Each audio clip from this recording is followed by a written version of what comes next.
The untouchable True School Sports Empire proudly presents something the boxing game's been missing. Hey, what's going on? It's your boy BT, and I came here to talk some boxing with the thousands of True School Sports subscribers. Now, we are live. Yes, we are live for Jaime Munguia versus Tureano Johnson. This is the official live fight reaction for Jaime Munguia and Tureano Johnson. It is your boy BT with the untouchable True School Sports Empire. And I'm reporting to you guys live and direct from where? From Austin, Texas. Yes, I'm in Austin, Texas right now. Currently en route with one of my friends to San Antonio. So we decided to stop by Austin. I'm at a hotel in Austin, and I'm enjoying myself. It's a pretty nice hotel. So if you guys are wondering why the setup is different, why the setup is kind of crazy or compared to normal, that's why. I'm on the road. Many of you may know. I am going to the fight tomorrow as a fan for Gervonta Davis and Leo Santa Cruz. Shout out to everybody here. Shout out to every last one of you guys that's stopping in, supporting, dropping likes, dropping comments, bringing value to the channel. Let's get into some comments. Let's acknowledge some people that are already here. My main man, MMA the Champ. He says, yo, what's up, champ? How you living? You good? Duke Odin, longtime subscriber. He says, what's up, champ? How you doing, Duke? Good to see you in the comments as always. I hope all is well with you, Duke, wherever you're at. My main man, Carnage, a.k.a. Alex from Warriors Boxing Gym. He says, well, yo, what's up, BT? Why haven't you answered my calls yet? Because I was on the road, and when you called me, I was asleep. When I called you, I was awake. You were at the gym. When you called me, I was asleep. And then now I'm checking in my hotel, and now I'm live. So that's just what it is. That's the way the cookie crumbles. Alex says also, I like the new logo. Yes, everybody, check out that new sweet True School Sports South Beach / Vice City logo with the South Beach colorway. It's paying homage to South Florida, you know, in my own way. So I decided to do that. I like the logo a lot. Stay tuned for new True School Sports merch dropping soon. My man Jesus M says, what up? Any streaming site? Yeah, you can go on Crack Streams. Enrique Luna asked, did you go to the weigh-ins for Tank and Leo? No, I did not, because I was on the road I was in Dallas, and from Dallas, I drove to, well, I didn't drive, but my friend drove to Austin. So right now I'm at a hotel in Austin, Texas, and I'm just I'm doing my thing. You know, the show must go on, whether we're in South Florida, whether we're in North Florida, whether we're in New York City. You know, these live fight reactions can't stop, you know, and the fights are going to start any minute now. And we'll get to the card in a bit, but I want to really acknowledge everybody. You know, when you come to these lives, I consider you guys my friends. I consider you guys, in some ways, my family, my boxing family. So, you know, I want to pay as much respect to people in the comments that show love as possible. My man Ronald Finkley says, smack the like button. Yes. Shout out to Ronald. Alfred Miller, left hook that like button. Yes. Listen to these wise men telling you guys what you should do. Strictly 978 says, shouts out from Lawrence, Massachusetts. Shout out to Lawrence, Massachusetts. You know, I spent many nights in Lawrence, Massachusetts. I got family all around Lawrence, Massachusetts. I love Lawrence, Massachusetts. So shout out to Lawrence, Massachusetts, and the whole New England region, the whole 978. Who else we got? My man Intangible Boxing News says, what's good, fellas? What's up, Intangible? Good to see you. Mondaloso S, what's up, BT? Or Salute BT. Shout out to Mondaloso.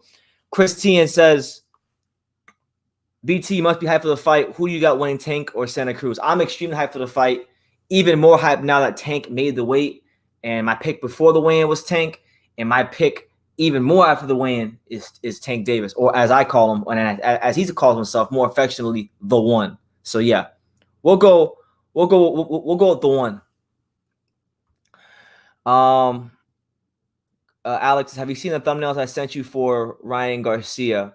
I haven't had a chance. I haven't checked my email yet, but I'm gonna check it probably. Well, I'm gonna check it before I get off this live, because I haven't really had a chance to sit down on my computer and check anything. When will Munguia stop fighting bums? I mean, I wouldn't call these guys bums, but I mean, when will he step it up is a better question.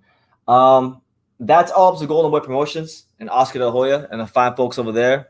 You know, truthfully speaking, he's ranked #1 by the WBO, and that's what he should be trying to push for a Demetrius Andrade fight, but he don't want that smoke. And then my last comment, well, my last two comments that I'm gonna read before I bring in my guest, because I got Alex and my pops waiting to come in live. I probably got my man. So I just texted Alex and pops. I told him that the link is in Alex's email. Land that Chocolatito counter right hand on the like button. Yes, do that. The Chocolatito counter right hand is money. You know, that he was cashing them checks on Sunday and the bank wasn't even open, champ. He was, man, what a performance against Israel Gonzalez. I was very proud of what I saw from Chocolatito, and I think he's more than ready for a matchup against Gaio Estrada. Yeah, Ronald, Chocolatito did amazing. He did absolutely exceptional. I'm looking forward to seeing his big fight next year with Gaio, the big rematch. We got yeah, I saw it, Alex. I thought that was a hell of a thumbnail. We'll definitely be using that for the live fight reaction, no doubt about it.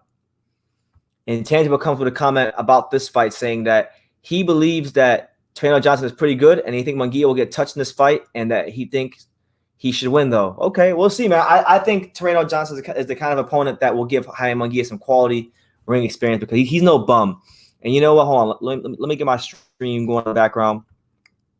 Let's see. There you go. All right, so put that thing on mute. All right, put that thing on mute, and then let's go to the card. Right, let's get into this card. Let's preview the card. Let me see. Let's preview the card. All right. So on this particular card, we got two fights that have already happened. Two fights that have already happened on this card that were not televised. We had Tristan Calcaruth, you know, one of Texas's very own. He beat Tyler Vogel 3-3, so he improves to, I think, 5-0 on his career. So much respect to the young up-and-coming cruiserweight, the very tall, the very lanky, and the very dangerous and talented Tristan Calcaruth. He's back in the win column, still progressing his career, so that's good to see. We had an interesting fight. We had Lamont Roach and Neil John Tabano. You know, the guy that in Tabano is the guy that has fought a whole host of people at 130 and 126 and even 122. He's been all over these weight classes. He fought Lamont Roach. Lamont Roach gets back in the win column for the first time since losing to Jamel Herring just last year. So good win for Lamont Roach. And then the other 5 fights on this card that we have to look forward to are we have one women's fight. We got Marlena Sparza coming off of her loss to Sneesa Estrada, aka Superbad, aka Mrs. TSS. If she plays her cards by Mrs. TSS. Shout out to Sneesa Estrada. The very beautiful and equally talented Sneesa Estrada. Marlena Sparza just lost her recently. She has a fight coming up against Sulem Urbina. And listen, Sulem Urbina is a very talented fighter. Sulem Urbina is someone that you can't overlook, you can't sleep on. She's 12-0. She's been world champion before, and this is a good fight. So look out for that fight on the undercard. You got Bektier Melakuziev, Bek Bully, the pride of Uzbekistan, flying the flag high for Uzbekistan in all of Central Asia.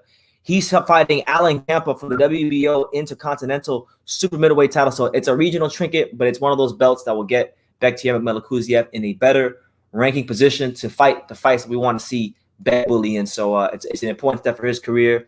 We got Elwin Soto versus Carlos Buitrago for the WBO World Light Flyweight title. So Intangible, I'm going to need you in the comments to kindly educate me on as much of all of those two as possible because I don't know a ton about Elvin Soto or Carlos Butriago.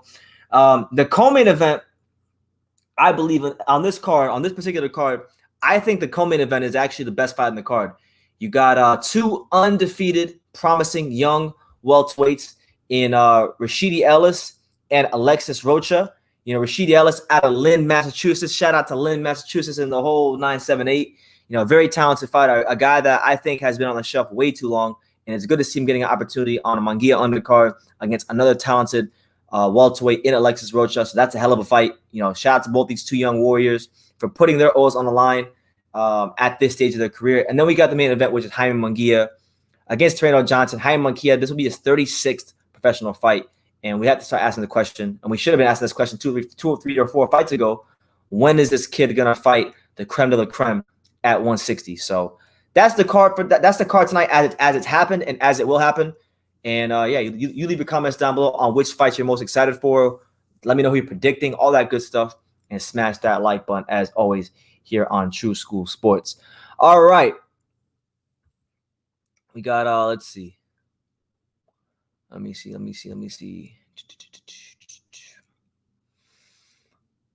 My man Intangible says, where is he at? Oh, where the hell is this comment at? So, yeah, I'm still waiting for this card to start. Oh, never mind. Hold on. Never mind. I'm going to get your comments in a second. Here, I'm going to put this volume up. I'm going to put that volume up I'm going to put the volume up just a little bit so I can hear it, but I still want to get your comments.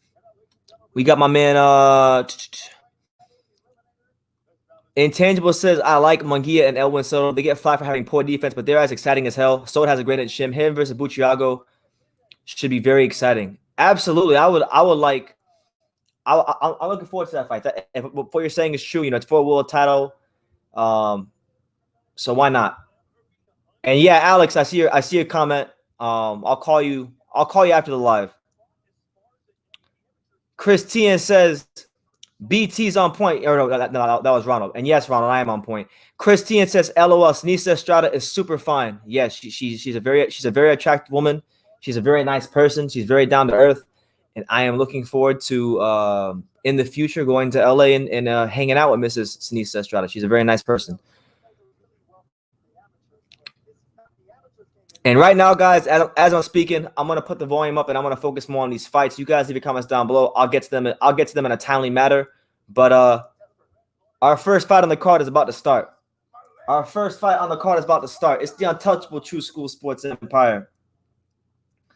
Alex and Pops, if you're out there, Alex and Pops, click that link down that I sent you guys. Alex, I emailed you the link. When you get it, click on it, and when you click on it, let me know in the comments so I can add you in here.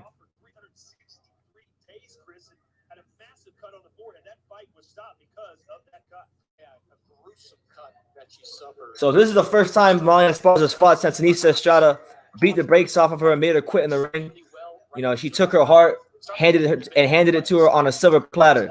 So this is a big fight for Marlena Sparza. She's got to regain her confidence back. She's got to regain her standing in the division, and she's going to get a great test tonight against Sulem Urbina, who I think, I could be wrong, but Sulem Urbina looks a little bit smaller than her. So maybe, I don't know if this is Sulem Urbina's natural weight class, but if it is, this is a hell of a fight. Let me see if let me check this. I got to see if Sulem Urbina is a natural flyweight, because I'm not really sure if she's a natural flyweight. I just know she's a very accomplished fighter. And I know Sulem Urbina is a name. Like, I know about her, and I've seen her on Ring IQ TV's channel. Shout out to Julius and Ring IQ. Great channel. But yeah, Sulem Urbina, 12-0, 2 KOs. Oh, wow, yeah, she's a flyweight. So this fight right here is going to be at Sulem Urbina's natural weight class, undefeated fighter. Sparza, she's coming off of a loss to one of the best fighters around that weight in Sneesa Estrada. So this is going to be a banger of a fight. This is a great way to start off the card.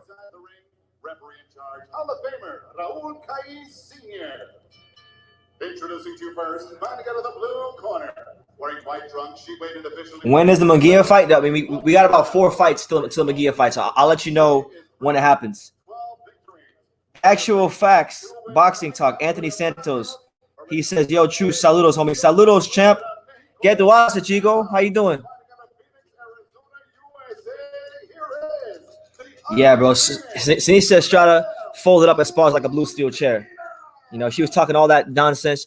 She was saying she was going to beat Sneesa Estrada, and Sneesa Estrada beat her like she stole something. She beat her like she said something bad about her mama. She beat her like she stole her last piece of gum from a 12-pack of peppermint gum. She beat the shit out of her.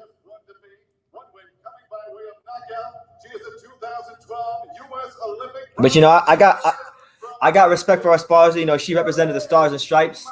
The great country of America, the U.S. of A.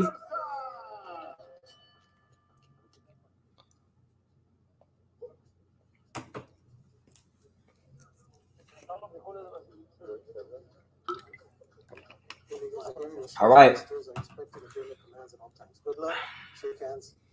So we're moments away from our first fight of the night between Sparza and Sulem Urbina. So these are going to be 2-minute rounds. 16 minutes if the fight goes 12 rounds. Well, you don't really get to set your strategy, and you got. So these girls can't waste no time. When you get 2 minutes, there's no time for filling out.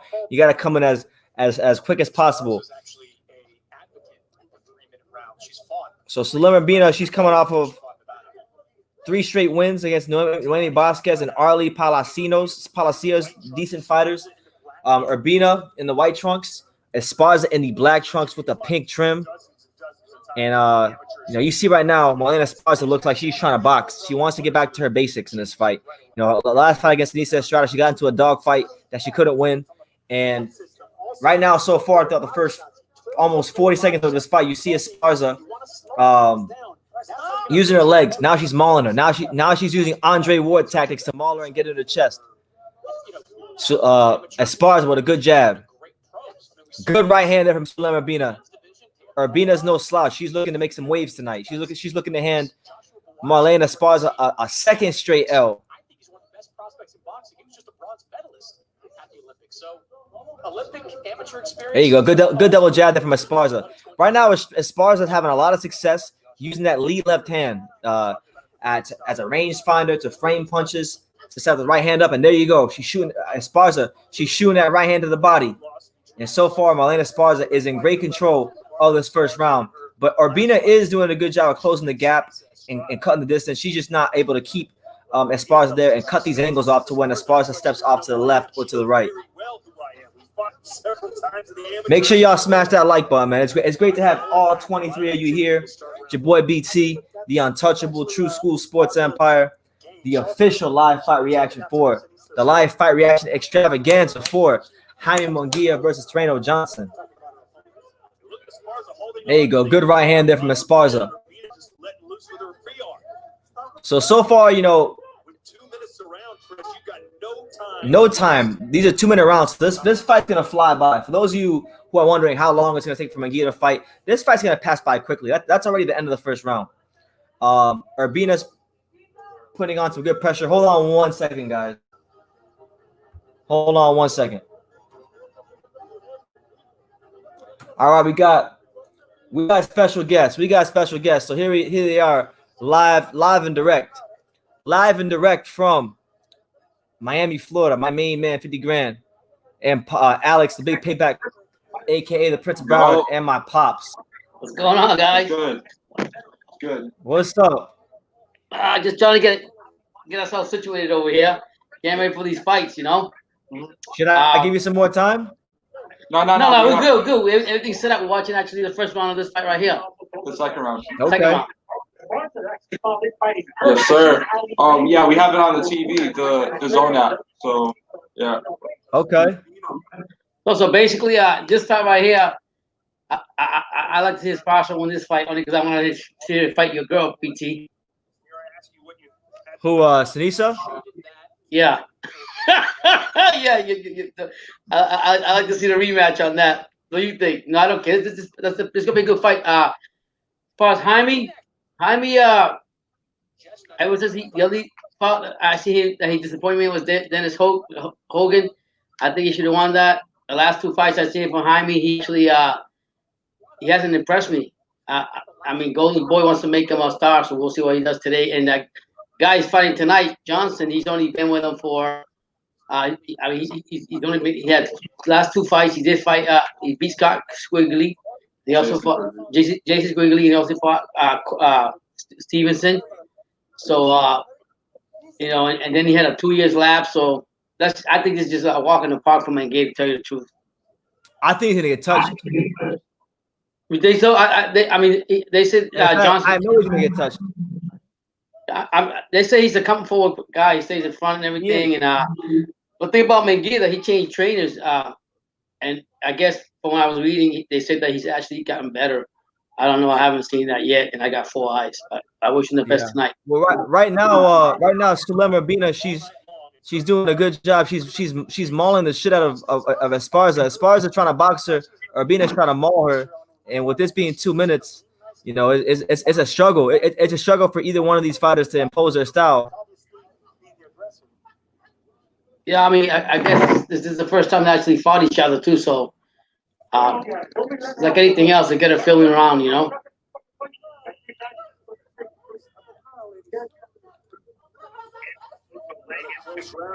There you go. Yeah, am I ahead of you guys, Lester, or am I behind you guys? No, you're right. We're on the what, third round now? Yeah, we're in the third round. Third round. You're the You third start. round? Yeah. Oh, I'm behind you guys. Are you serious? Yeah, I'm behind you guys because I'm watching on crack streams. Oh yeah, no, we still have the official app. Yeah. Yeah, you got the free app. I mean, I have the app too, but it's trash on my computer, so I'm just watching it on crack. Yeah. Well, right now they're both in the ring, battling it out pretty good. Looks pretty good right now. They're going back and forth, and it looks like it's gonna be a war between these two. Hey, yo, y'all are ahead of me, man. I don't know if we should be on live together because you might spoil it for me. No, we I know how you feel about that, BT. So we'll make I sure know for a fact if somebody gets knocked out, Alex and you ain't not gonna be chilled out. You know I'm always quiet, anyways. I have no I emotions. know. If Munguia starts getting his ass beat, you ain't gonna be chill. Yeah. Oh, that's funny. Yeah. What do you guys think about how Sparza's boxing so far? Huh? What do you guys think about how Sparza's boxing so far? Man, to tell you the truth, man, I haven't been paying attention. Yeah, but she looks pretty good to me. She's in there battling, throwing her jabs, coming forward, doing her thing. And Selena, her name is Selena. She's actually doing the same, like coming forward too. Yeah, so it's like a battle back and forth. She doesn't even look. Sparza doesn't even look. She doesn't look rusty from last fight. She's right there battling, but I'll tell you what though, Urbina's getting them shots in her face. She's all ready up. Urbina's going at it now. Jesus. Wow. I think Urbina probably is taking it 2-2.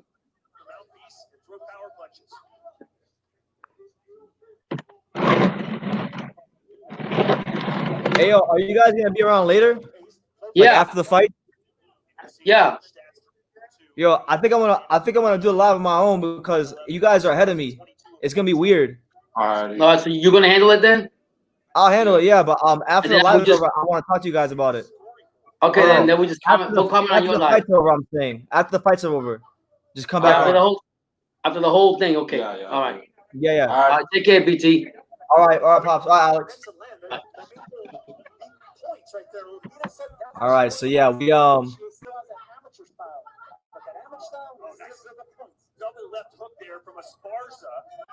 yeah, so we decided that we're gonna have right now just because they're ahead of me.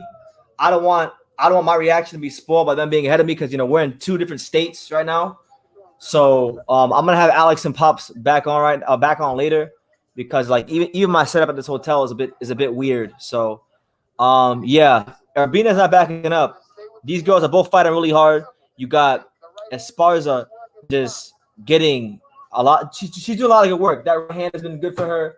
The jab's been good for her. Everything's been good for Sparza so far. I've seen Sparza so far do well backing up, but man, Urbina, that last one, she landed some good shots. We saw her land uppercuts, left hooks. There goes Sparza with the Andre Ward head clash tactics. It's so they say women's boxing is boring, but man, sometimes I watch these women's fights, and these women fighters fight harder than some of the men. I'm not gonna say all of them, but some of these women's fights are lit, extremely lit, and they deserve respect. The girls like Sparza and Urbina who come, they don't even get 3 minutes to get a chance to feel out the rounds or set their game plan and strategies, and these girls come in and they fight with everything they have. So much respect to them. Good left hook there.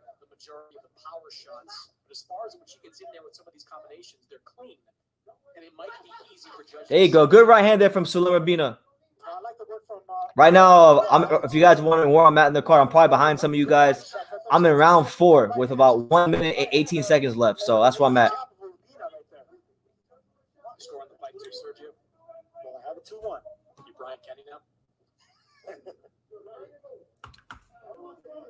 Yeah, Urbina, she's putting that pressure on her.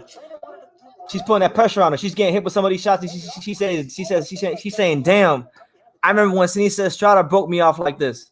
I remember when Superbad beat my ass like this. That's what she's saying. She's saying, oh my God, I feel like I'm getting hit by a Sinisa Estrada.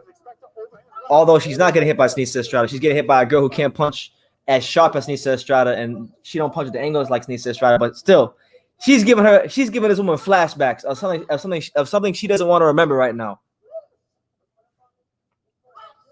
Oh, good counter left hook there by Urbina. I'm not scoring this fight, man, but these are definitely some close rounds to score. Urbina is definitely doing her thing. She's definitely a factor in this fight. Yeah, it'd be nice. Yeah, I agree. I agree with Sergio Mora. It would be great if Urbina threw some more jabs. What do you guys think? Well, for the 16 of you that are here, make sure you smash that like button. And please do me a favor. Let me know where you're watching this fight from tonight. In the comments, drop your city, drop your state, drop your continent. Represent where you're from in the comments, and I will give you a shout-out. What do you guys think of this fight so far? Who do you guys have winning? Right now, I think it's very competitive. I think it's anybody's fight. Make sure you guys stay tuned for later on because we are going to have Tureano Johnson and Jaime Munguia in the main event, along with the co-main event, which is going to be very exciting between Rashidi Ellis and Alexis Rocha. That's the fight of the night. Remember, I told you guys that. That to me, that's the fight of the night. Either that fight or the fight's next. Just his aggression, but he has smart aggression. And whenever he sticks to the strategy and listens to his trainer, that's the main thing. Listen to your corner. He's quite a threat. All right, so we now head into the 5th round. The 5th round already. This fight is flying by. It's going by so quickly. You know, they say time flies when you're having fun. This fight actually has been a joy to watch. Both these girls are fighting their hearts out. Urbina in the white trunks, or Sparza in the black trunks with the pink trim. And here comes Urbina. She's pressing forward. She's putting that pressure on him. Left hook to the body, left hook to the head. A rib dinner, and then a big slap to the face from Urbina. Ooh, good counter left hook by Marlena Sparza. Oh, Marlena Sparza with a good 3-punch combination. She went right hand double left hook. Okay, Marlene. Okay, Marlene. Prove us wrong. The amateurs, they don't score points to the body. So you do that down, like Sparza did right there. Touch it downstairs just to land a clean left hook to the top. There you go. Good straight right to the stomach there by Marlena Sparza. Marlena Sparza. Now she's using that size. She's mauling her. She's tying her up. She's leaning on her. She's trying to get those legs tired. And there you go. There's another left hook there from Marlena Sparza. And then a right hand from Marlena Sparza. Marlena Sparza, Houston, Texas, stand up. H-Town, stand up. Marlena Sparza doing what she wants, when she wants, and how she wants to do it right now against Urbina. The very tough, very game, and very formidable Urbina. The undefeated Urbina. Marlena Sparza is definitely getting the better shots. She's landing the cleaner, more effective shots, in my opinion. Although Urbina is having moments in this fight where she's busting her ass, but it's not enough. It's not enough moments so far. And mind you, I'm not even rooting for Sparza because she's a direct rival of one of my many future girlfriends, Sinisa Estrada. So I don't fuck with Marlena Sparza like that. I want to see her get splacked on the floor. But right now she's boxing very well. She's doing her thing. There you go. Left hook from Marlena Sparza. And here she goes using her legs. Right now, you got Marlena Sparza fighting in semicircles. You got Urbina fighting in straight lines. And that's the difference in this fight right now. That's the difference as to why Sparza is landing her shots and Sparza isn't landing, or Urbina isn't landing enough of her shots. But shout out to everybody here. You know, drop your comments down below. It's your boy BT, the untouchable True School Sports Empire. We added again another live fight reaction. Another exciting night of boxing here on True School Sports. Programming reminder for tomorrow. We're gonna have Pops and Alex. They're gonna be doing lives tomorrow. They'll be doing the live for Alexander Usyk and Derek Chisora in the afternoon, and then they'll be doing the live for the live for the big fight, which is Tank Davis versus Leo Santa Cruz. So they'll be doing the lives. I'll be popping in and out, contributing, but they're gonna be in charge tomorrow. So it's gonna be an interesting day tomorrow. You know, not just boxing wise, but of course here on the channel. Flying out of Urbina's mouth. Didn't even see that. What a left hook there. Probably the best punch of the fight for Marlon Sparza. Only 3 rounds to go, Chris. How do you have it through 5? I've got 3 rounds to 2 in favor of Duck says Netherlands. Bro, I can't stand women's boxing. Sorry, BT. I don't blame you, man. I would say that women's boxing to me is like it's an acquired taste. You know, it's not for everybody. I understand why people have their issues with it. First of all, a lot of these women want so-called equality, but they don't want to do what the men do as far as get to where the top male fighters get. And then I understand the whole position of like, you know, by supporting women's boxing, you are supporting feminism, which I don't think so, man. I think there's a happy medium between the two. I think you can support women's boxing and not support feminism. That's my opinion. But it's not everybody's thing. You know, to me there's only about 10 to 25 watchable women's fighters. It's not a very deep pool of talent, in my opinion. But the ones that are good, the ones that go out there and give it the best, they put on some great fights, man. In my opinion. Alfred has it 3-2 with Sparza. Shout out to my man, The Untouchable. I mean, not myself. Esteboy Cho. Shout out to him. Lance Meyer, what's up, man? How you doing? I appreciate the hard work, BT. I appreciate you too, champ. Thank you for coming on. Sparza was wearing camouflage yesterday during our fighter interviews. Yeah, right now I think Sparza is landing the cleaner, sharper punches. I'm not scoring it, but you know, I think it's been a good fight. A lot of good exchanges. You're seeing a game fighter in Urbina who has the spirit, who has the determination, and she has it within to win this fight. But I just think she's a bit outgunned.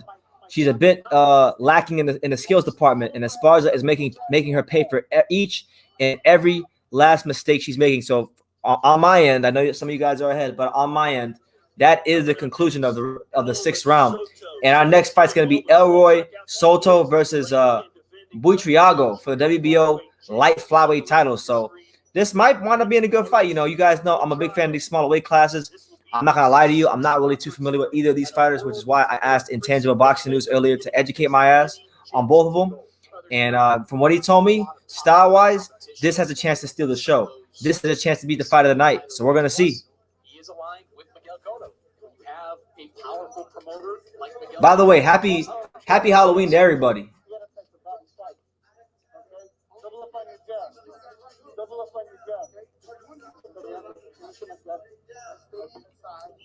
And then stay back outside, all the way in or all the way out. Intangible says he's got Alexis Rocha beating Rashid Ellis. I haven't watched the whole. She said double up on the jabs. I didn't see one jab. I think Urbina used to throw that first one before that second one, but no, that's what she needs. I'm telling you, the coach. Actual boxing fact says, good bro. Hezekiah got the chill Cholatito. He posted on IG. I told him he is TBE, the line you say, and it's true. You damn right. Roman Gonzalez, the real TBE. I'm glad it's catching on. Shadik says, who's fighting and where's Pops at? Right now, we're in the 7th round of Marlena Sparza versus Sulem Urbina. Marlena Sparza is really showing her class at this point of the fight. She's getting better of these exchanges. She's placing her punches very well. And Urbina's still coming forward. Her spirit hasn't been broken, but she's definitely losing this fight. Where's Pops? Pops is back home in South Florida. I'm actually in Austin, Texas right now at a hotel. And I'm going to be in San Antonio tomorrow morning for the Gervonta Davis-Leo Santa Cruz fight. Sergio, I would disagree with you too on Urbina's ability to keep distance. She's trying to go to the inside and somewhat effective with that. But yeah, shout out to everybody here. Yeah, the smaller the fighters, the more punches they throw. That's right. Here comes Urbina. Urbina is trying to press Sparza, but unfortunately for her, Sparza has had every answer in the book. She's had all the answers in the book. There you go. Good defense there by Urbina. There you go. Body shots there from Sulem Urbina.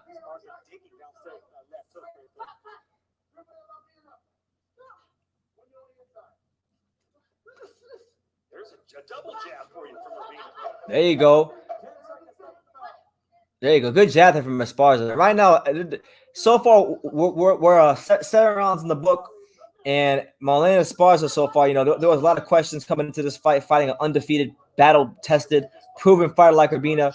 There was a lot of questions I had about where she was after the Seniesa Estrada fight, and I think she's responding in a very, very great way, and in a major way, you know. Ronald Figley says 5 rounds to 2 for Urbina. Oh, wow, okay. Ronald's got it for Sulema Urbina. Okay.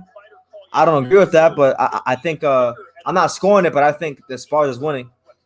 Johnny Boy's Fight Palace, my man Johnny Boy, says, I'm planning on doing a video talking about Cholatito, Estrada, Rungbasai, Quadras. It's time to give the flyweights some shine. Yes, I think every boxing channel should be giving these guys some shine. I actually have a 49-minute video. I haven't dropped it yet, but me and Alex did a video last week, talking about Estrada versus Roman Gonzalez, the rematch, and these two fighters. And I'm probably going to chop it up and release it gradually. But, yeah, you got to give these guys as much props as possible. These guys have been putting on a lot of great fights for boxing. And everything that we ask these welterweights to do, that we ask these heavyweights to do, that we ask these middleweights to do, and we don't get, we're getting from the flyweights. So because of that, we got to put some respect on their names and talk about them in a positive light, because unfortunately the mainstream media is not doing their job. So as boxing fans in the platforms, we should be doing our job.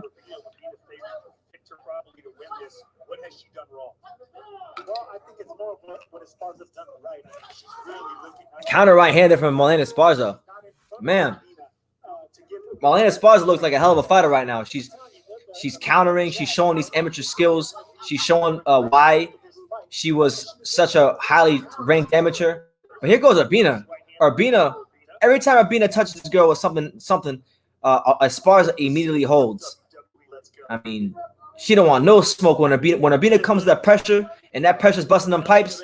Sparza doesn't know how to handle it. And I think Sparza is very fortunate that this fight is 2-minute rounds, only 8 rounds, because I feel like if these rounds were 3 rounds, and maybe if it was 10 rounds with 3 minutes, Sparza would be in trouble.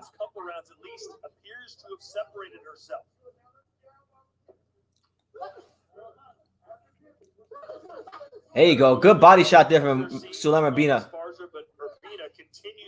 Sulema Urbina, Mexico's very own, putting that pressure on Marlena Sparza. She wants all the smoke. Sparza really wants that rematch with Seniesa Estrada. No, she doesn't. She don't want no rematch with Seniesa Estrada. Seniesa Estrada will beat the brakes off her. She better stop asking for a death wish, because Seniesa Estrada ain't fucking around. Seniesa Estrada is a badass woman in and out the ring, and I mean that in every way. Like she ain't fucking around. So like if I was a Sparza, I would run for the hills, pitch me a tent, get my blankets, and hide the fuck out, because you don't want no smoke with Seniesa Estrada.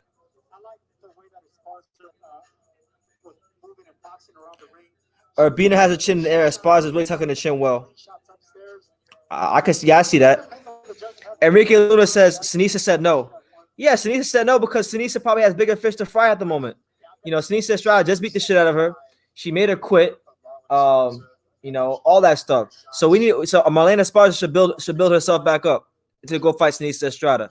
Seniesa Estrada has not fought for a world title. I think she's earned the right to go fight for a world title, and I'm pretty sure that's what she's going to be doing her next fight, because she's been posting about it on social media and whatnot. Somebody asked me earlier, who do I have in the main event? I got Jaime Munguia in a tough fight. Here's a great question. Out of all the boxers fighting tomorrow, who is the most likely to score an upset? Leo Santa Cruz, Jason Maloney, or Derek Chisora? Now, that's a great question. That is a tough question. I'm gonna go with Jason Maloney. I think, believe it or not, I think Jason Maloney. I don't know. That is a tough question, because Maloney and Chisora to me are both very live dogs. But if I had to pick between Maloney and Chisora, I would actually go with Maloney, because as good as Chisora is, and as good as I think he's improving, I just think like Usyk's skill, Usyk's power, and the fact that Usyk knows he's in a real fight, You're gonna get you're not gonna get the Usyk that fought Witherspoon. You're gonna get the real him, and I do think he is durable enough to take the power of a Chisora. Now Joshua and Wilder and these other guys, I'm not so sure, but a Chisora, I think he can take a Chisora.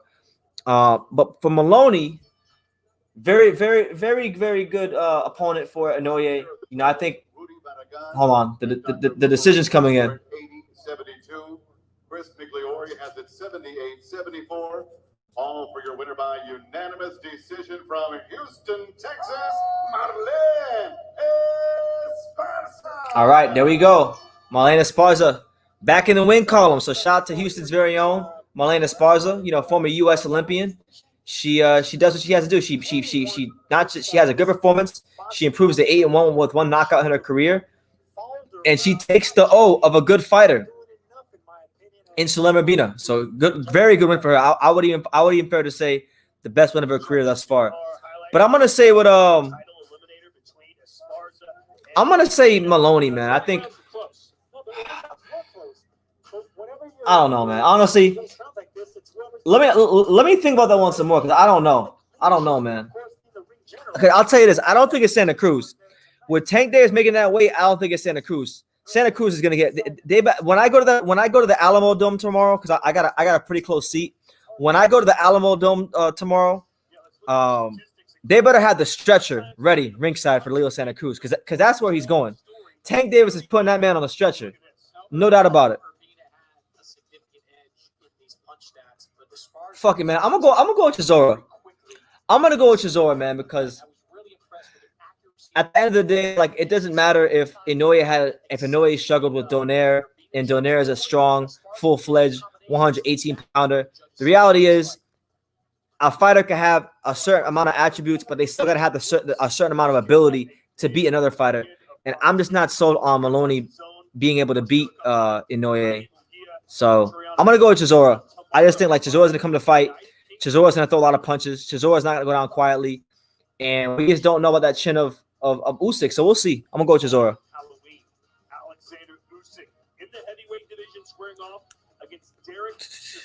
But shout out to everybody here, man. I appreciate everyone. Make sure tomorrow, guys, you tune in for both live fight reactions. Alex and Pops will be in control of those. The first one I might have a chance to be live for that one, but I can't make any promises because I'm not really sure. But if anything, those guys will be in charge of the live for sure. What the hell is Chisora doing? Did Chisora paint himself in white? Is that powder? And he painted war on his chest? This guy's fucking crazy. This guy is ridiculous. Oh my God. Let me see the stare down. I didn't see none of these weigh-ins. Let me see the stare down between Usyk and Chisora. Gatekeeper, but he's the best of the gatekeepers. A world title challenger who is going to make Alexander Usyk fight. So Usyk's have to be on the move. This dude looks scary. Into a war with Chisora, and that's not. Man, he looks like a freaking Halloween character. Usyk is the favorite, but Jesus. one shot from his opponent, Chisora, to put you flat on your back. Okay, so that, hey, make it that what you will. Derek Chisora looking like a freaking cartoon character. Do you think there'll be another technical version of Mike Tyson in the heavyweight division one day? So you're asking me, Corbin Johnson, you're asking me, do I think there will be a heavyweight like short, athletic that can outbox heavyweights? I mean, yeah, boxing is a sport where history repeats itself. I can't say who I think is going to be that guy, but I think it will happen at some point. We'll get like a guy like a Mike Tyson. I don't think we're ever going to get a guy quite like Mike Tyson, but we are bound to at some point get a fighter that has a similar style, that is a smaller heavyweight, who's athletic, who can do all those things. And but history does repeat itself. But I don't think we're ever going to get the kind of phenomenon in boxing that we saw a prime Mike Tyson. That's just my opinion. But if we do, great. If we don't, that's still great, because there's always big fighters coming up to the ranks in boxing. So I hope that answers your question. Pancho Villa says casuals love and act. What does that mean? Why are you saying that, Pancho? Does Munguia get the stoppage tonight? Really perform better than he did against Mike O'Sullivan? I don't think so. I'll be honest with you. I this fight at some point he gets touched, he gets roughed up, he gets hurt. You know, it's gonna be like another Munguia fight where he gets touched. When have you ever seen Jaime Munguia go into a fight and not get or not get hit? He's always getting hit, and tonight will be no different. You know, once you bake a cake, especially if that cake is 36 fights old, if that cake is 36 fights old, it's a damn cake. It's a damn cake, and the motherfucking frosting is dried up. All right. Hold on, guys. I'm gonna hit refresh because my picture isn't looking too good right now. Let me go back. Let me go refresh my stream here. I'll be back, guys. Give me 1 second. Uno momento. Por favor.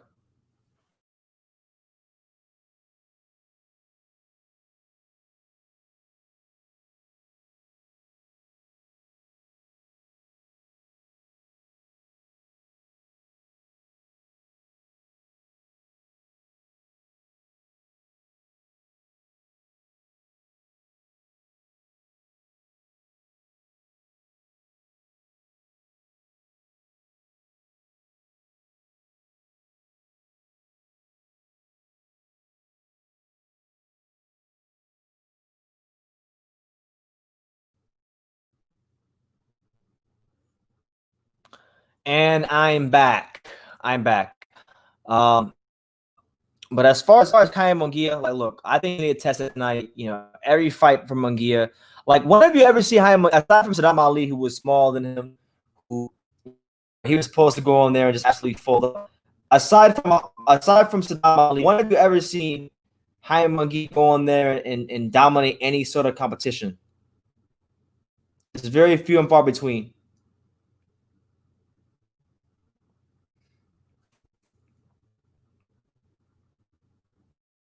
All right, I don't know what it is. Never seen Jaime Munguia go on there and dominate any sort of competition. It's very few. Now, I don't know what's going on with my damn camera, but I'm gonna turn my camera off, guys. I'm gonna turn my camera off right quick. Let me turn my camera off because this, I'm not a big fan of my picture right now. My picture quality's trash, so we're gonna go like that.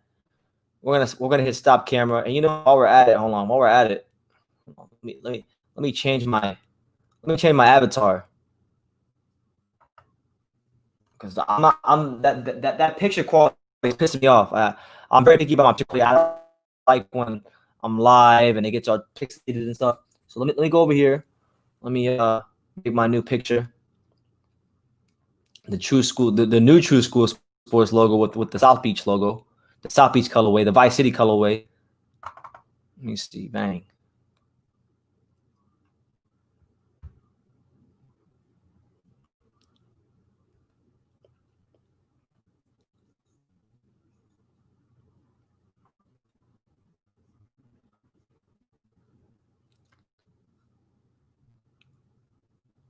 TF Lopez is not undisputed, and that's Loma's fault. Nah, he is undisputed.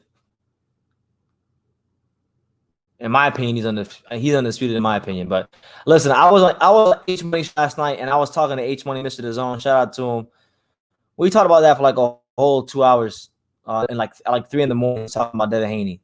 So, you know, I don't want to get into the whole argument about that because I'm just so sick of it. Like, if they fight, they fight. If they fight, like make the fight happen.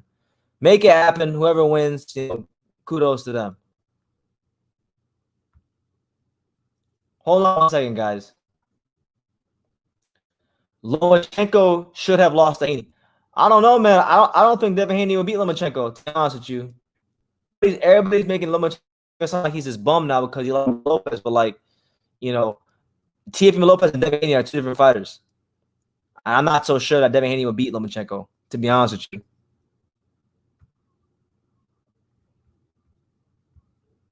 What the hell is going on with this internet? This internet is fucking garbage. Hold on, man.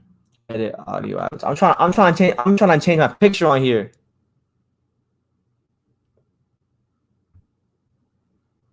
Whatever.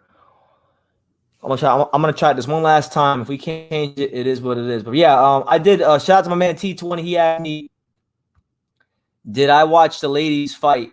He's talking about Sulem Urbina, and he's talking about Marlena Sparza. Yeah, I saw him fight.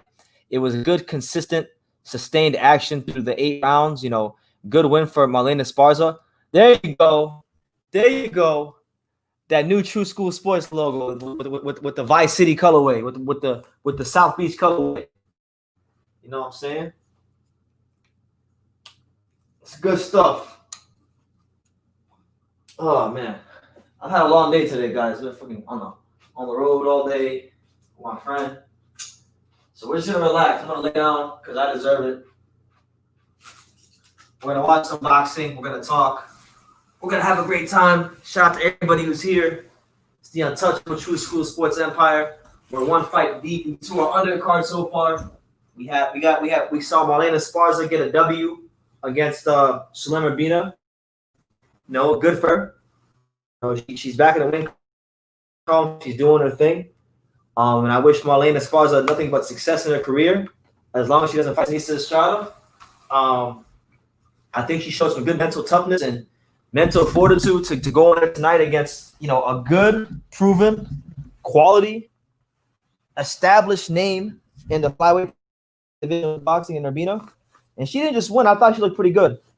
What do you guys think? What do you guys think of Esparza's performance? Established division of boxing in Urbina. And she didn't just win. I thought she looked pretty good. What do you guys think? Let me see. What's going on with this damn card now? Make sure y'all smash that like button. All right, so we have our next fight. We're gonna have Elroy Soto versus Butriago, whatever the hell his name is. I'm hyped for this fight because Intangible said it's a great style matchup. I believe in tangible boxing. Now, I don't know what they'll happen to my DAZN live stream, but audio went out on there, so we're gonna have to make it do what it do. Pancho Villa says Lopez and Haney will not fight at lightweight, and you're probably right. I think you're right about that, actually, because, you know, Teofimo Lopez only stayed at lightweight in the first place for Lomachenko. He's been weight drained. He's been wanting to move out of there for quite a long time, and he's not going to let people's perception of what they think, oh, he's not undisputed champion. He's not going to let that stop him from being at a weight that's more comfortable and more advantageous to him at 140. You know, and on top of that, at the end of the day, when you continuously fight weight drained, you are risking your health. You're risking a lot of things, and they can always fight at 140. And if Devin Haney meets him at 140, and if Teofimo decides to fight him at that weight class, then it's better for Haney because Haney gets a chance to get more experience. So if I were a Devin Haney fan or Devin Haney himself, I would look at it as a negative. I would look at it as a positive because you're giving Devin Haney, you're giving me more time to sharpen my skills up and add more tools to the toolbox. You know, then there'll be no excuses if you lose to Teofimo or the other way around, because each fighter is getting more chance to improve and get better and progress their career and sharpen their skills. So that's just my opinion on the matter. But you guys can give yours in the comments down below. But it's your boy BT. We're live here on True School Sports. My camera was acting up, so I said, F it. I'm going to turn it off. I'm going to lay down in my bed. I'm just going to enjoy this live fight reaction with you guys. So Elwin Soto versus Juan Carlos Butriago. I don't know why there's no audio on DAZN. None of these freaking streams have audio. Anyway, we'll have to make it do what it do for now. So we got, what's his name? Butriago's in the black and yellow trunks. Soto's in the silver and blue trunks. Orthodox versus orthodox matchup. It's a big fight for both of them. This is a fight for the WBO light flyweight title. So this is at 108 pounds. And here goes there you go. Butriago with a double jab right hand. There you go. And Elroy Soto, he's pressing forward. But, you know, this is my first impression of these two guys, and it's very early in this fight. But so far, one thing that already sticks out to me about Butriago is that he's got good bend on his punches. When I say bend, I mean like good angles, dexterity. You know, they're not just straight punches, which it's good to throw straight punches, but you got to also know how to throw punches from different angles. And So far, what I'm seeing from Butriago, he's got that. He's got a good, nice jab that he's sticking out there. Okay, Butriago. I'm not even sure if I'm saying your name right, but shout out to you, champ. You know, doing his thing. Elroy Soto seems like a more composed fighter, more poised fighter. He's looking for openings. Butriago looks like a guy that's just creating the openings. He's getting off first. He's doing his thing. Is that a Puerto Rican flying on his trunks? He's Puerto Rican? Oh shit, let's go. Let's go, champ. Beat his ass.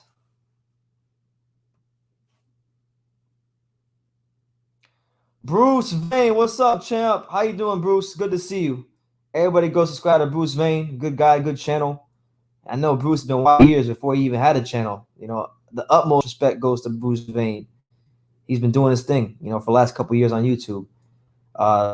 Yeah, right now I'm watching Juan Carlos Butriago and Elroy Soto as I'm laying here in my hotel bed, just chilling and relaxing before I get back on the road tomorrow to go to San Antonio for the big fight between Leo Santa Cruz and the one, Gervonta Davis.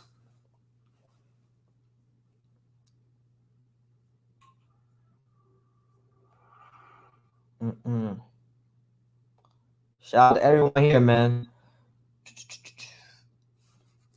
So it's a good round so far. I wish there was audio though. Where the hell is the damn audio at? I'm trying to figure out this whole audio situation because I went to. Are you okay with the duck belt being around? Am I okay with the duck belt being around? No, I absolutely hate the idea of a franchise championship. I hated it for Canelo, and I don't like it. I don't like the fact that it's being added to the lightweight division. But by the WBC's own admission, the franchise champion is above everything. I mean, technically, TFP can move up and fight whoever. Franchise champion means everything to WBC. So if you won that belt and he beat the best guy in the division in Lomachenko, he's undisputed. Fact. Antonio Ariel says BT Teofimo Lopez versus Virgil Ortiz in the next 2 years. Potentially, you know. I'm focusing on Teofimo moving to 140, right? We can't count our chickens before they hatch. But right now, we're in the second round of Elroy Soto versus Juan Carlos Butriago. Butriago in the black and yellow trunks. He's got a good long jab, man. I like his jab. I like the way it comes out. It's very educated. It comes forward. It comes right back. You know, good defense there from Butriago. Hold on, man. I need to find something with audio. I need some audio. Shout out to Pops. Everybody go subscribe to Pops. Hey, Pops. You know what?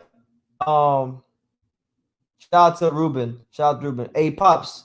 Can you Alex do the rest of the live? Like I'll chill in the background, but can y'all do the rest of the live? If Alex and Pops, if you're out there, click the link and I'll add you guys back in because I don't have no audio.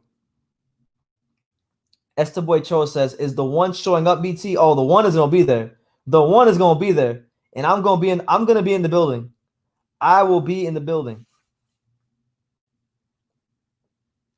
I will be at the Alamo Dome live and in the flesh. So I can't wait."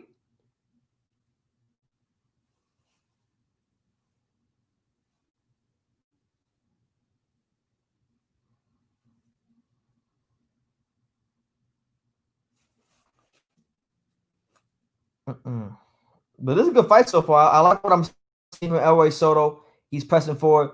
But, man, that jab of Juan Carlos, man, is really long. I love the long jab. You know, a lot of times in this weight class, you don't see fighters with long jabs like this. You know, sometimes these guys they press so much, they press forward that they forget to actually box to the best of their abilities. Ruben Crespo, what's up, champ? How you living? Shout out to my man Ruben Crespo out there in Coney Island, Brooklyn. He says, look at him. Look at him, y'all. What's up, Ruben?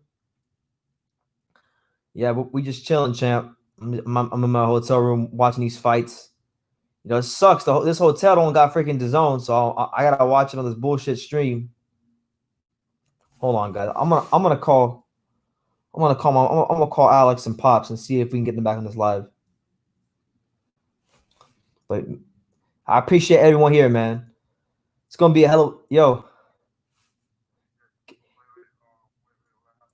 I was gonna ask, could you guys come back? Could you guys come back on the live? Because like my streams have like no audio, and I'm probably just gonna drop out.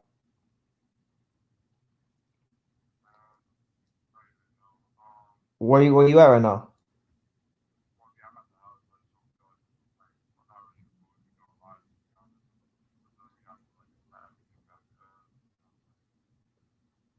Okay, no problem.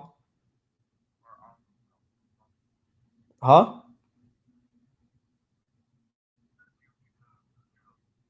I can't hear you.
All right, so Alex and Pops are gonna be back on the live soon because for whatever reason I don't have no audio on my live. So you guys can listen to them. I'm gonna probably I'm gonna be in the background and I'm gonna let them take over because honestly they need practice anyway because they're gonna be live tomorrow twice. So that's what it is. And yes, Alfred Butriago he's out here handing out rib dinners. He's doing his thing. He making it real easy tonight. He's piecing this dude up. He's handing out rib dinners like it's the Thanksgiving, like it's Thanksgiving dinner, like it's the family barbecue. You know? Yeah, I think so. I think both these guys are gonna open up soon in a very major way. They're gonna fold them up like a blue steel. Someone's getting folded up in this fight. I don't know who. I don't know when, but I know what's happening. Is he really Pops? Butriago? He's from the same city as Cholatito. He's Nicaraguan. Because I see a Puerto Rican flag on his trunks. It must just be because he's represented the WBO, which is based in Puerto Rico.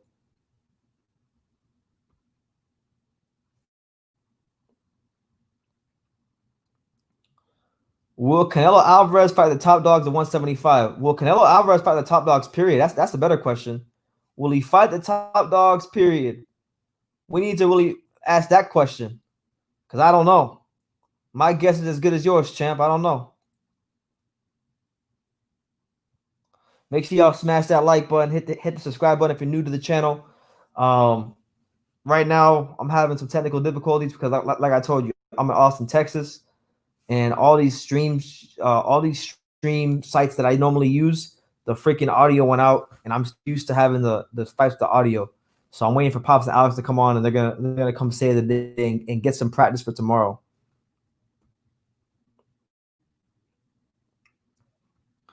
Yeah, man. Soto. Good right hander from Soto.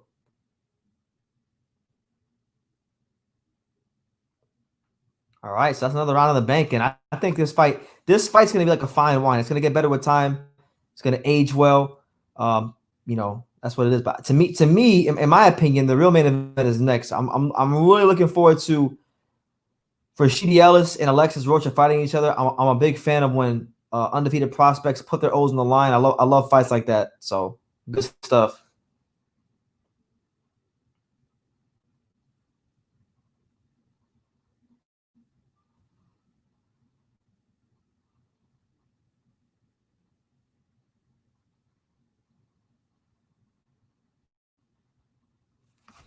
Right now, Jaime Munguia is getting his hands taped up. He's getting ready for some smoke with the Bahamas' very own Tureano Johnson. It's gonna be a hell of a fight, honestly. I think if Tureano shows up and fights hard, which I think he will, at bare minimum, that's what he should do. He's gonna touch Munguia. I mean, because when was the last time you watched Munguia fight and someone didn't touch his ass? You know, he's 36 fights into tonight will be his 36th professional fight, and he's not exactly about to change overnight. He is who he is. And he ain't changing for nobody. Nobody.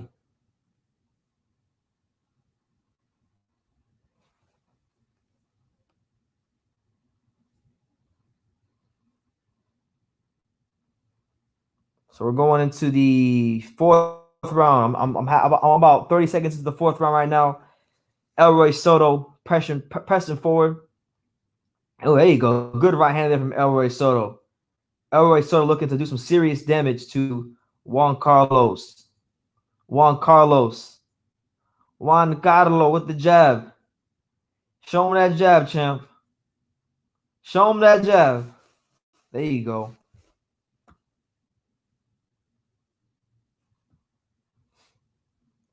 There you go. Good jab there from Elroy Soto.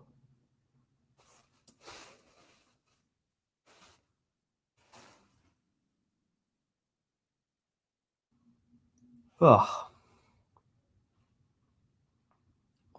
Munguia is Demetrius DeAndre's mandatory. How come he doesn't try to take the WBO belt? Because he doesn't want to lose. The Golden Boy's protecting the shit out of him. They're trying to build him up into this big Mexican pay-per-view star, which he's not. He's a good TV fighter at best. He ain't winning no damn. He's not winning no damn, world title against no top opposition like Demetrius Bubu Andrade or like Canelo. That's just not happening. That's just not happening.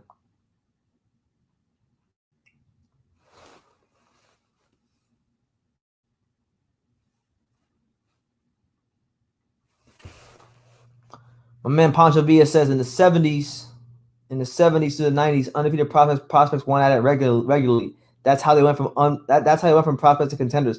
I mean, that's you're right. You're actually right, and that seems to be a foreign concept now.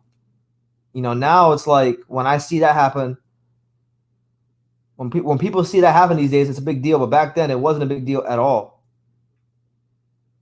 So it's boxing's changed. There's a lot more money in boxing. There's more hands in the proverbial cookie jar, but that's just how it goes. That's how it goes, champ.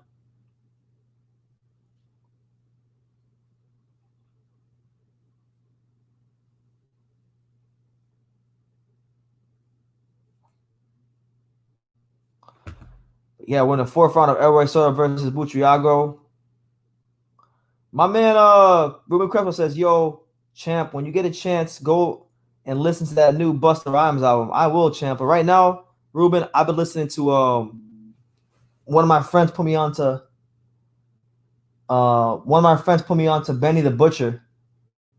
Benny the Butcher been spitting some serious heat, so I've been really enjoying. I've really been enjoying Benny the Butcher.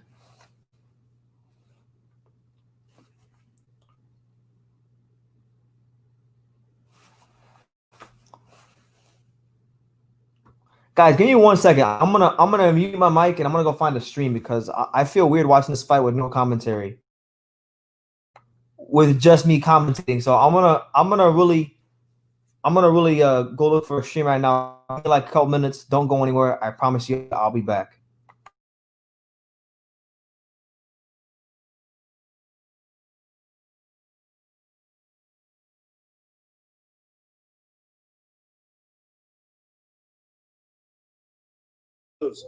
Big win. All right, I'm back. For a showdown next year against Estrada. I'm back. I finally found a stream that works. So thank God. Thank God for that. So yeah, apparently Butriago is from Nicaragua. So he's representing the great country Nicaragua, home of my favorite fighter, the great Roman Chalatito Gonzalez. You can't trust me with Spanish or numbers. Good jab, good jab by Soto. Elroy Soto pressing hard and pressing fast. The fifth round scheduled for 12. This is a world title bout. Soto, the champ, Butriago, the challenger, and it is close. Although you could hear the urgency in the corner by Joel Diaz saying, good jab there from Elroy Soto. Elroy Soto. Good angles. I like. If you look at Elroy Soto, the angles he takes are very, very intelligent. He doesn't just like. You think Soto's doing a good enough job cutting the ring off? I mean, he doesn't just go straight in. He steps off the center line. He moves out the center line. He sets punches up. He feints. He's not just coming through the front door recklessly. Good left hook there by Elroy Soto. Elroy Soto, very intelligent pressure fighter, and I like his application of pressure fighting so far. Good body shots there by Butriago. Ooh, and there's a good counter left hook there from Elroy Soto. Elroy Soto got all these answers right now. He got all the answers right now from Juan Carlos Butriago.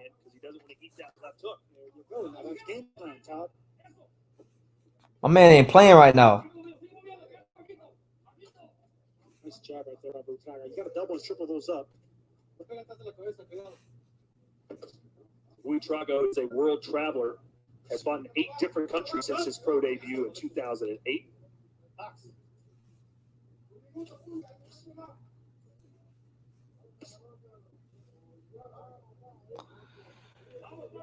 They're building up Munguia so they can feed him to Canelo. Yeah, they are. It's ridiculous. It's ridiculous the amounts of length the Golden Boy Promotions is willing to go to protect Canelo Alvarez, to put him in and create a witness protection program. Makes me sick. Those big shots, those game-changing shots. Yeah, Ruben. There's this one song I listened to with Benny the Butcher and Freddie Gibbs today. It's a freaking sick. It's amazing. That big shot. I mean, he kind of reminds me, Todd, of Regis Prograis in a way. Just the way he comes in, the body language, some of the lunging punches. There you go. Good right hand from Elroy Soto.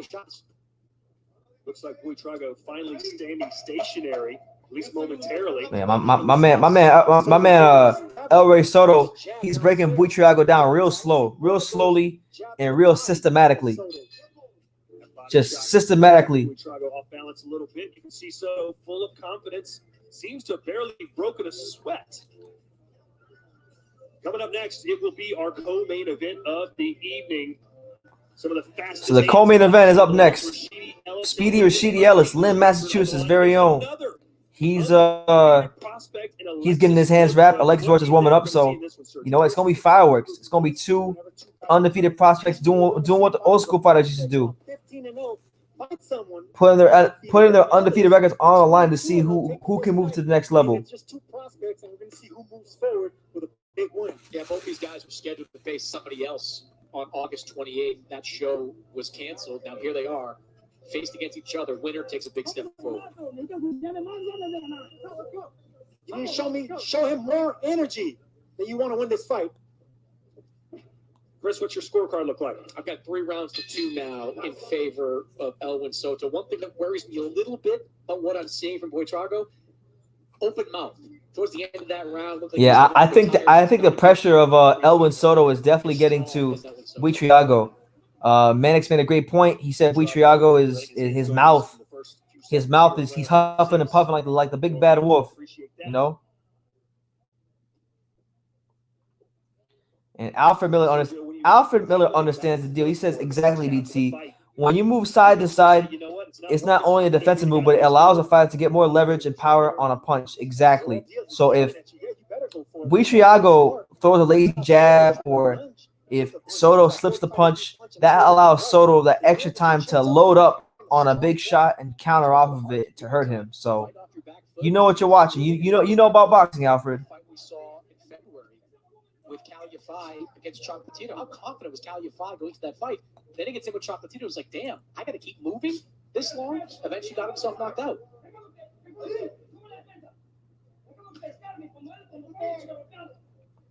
I love the fact that Chocolatito's bounced back after a lot of people thought maybe he was done after the 2 losses to Stritz or Runga.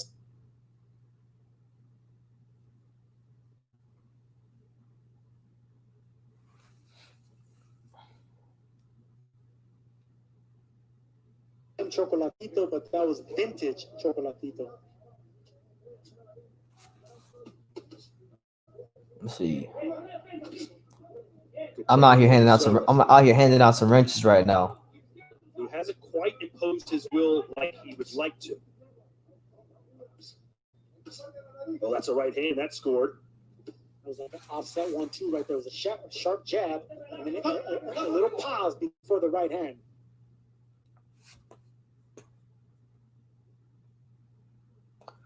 Shout out to everyone here, though, man. You know, I'm still waiting for Pops to Alex to get up on the live because they got to practice for tomorrow. So whenever they get here, I'm gonna let them take over. Alfred says, I became a boxing fan when I was 6 years old. I'm now 60. Okay, so you got more skin in the game than I do.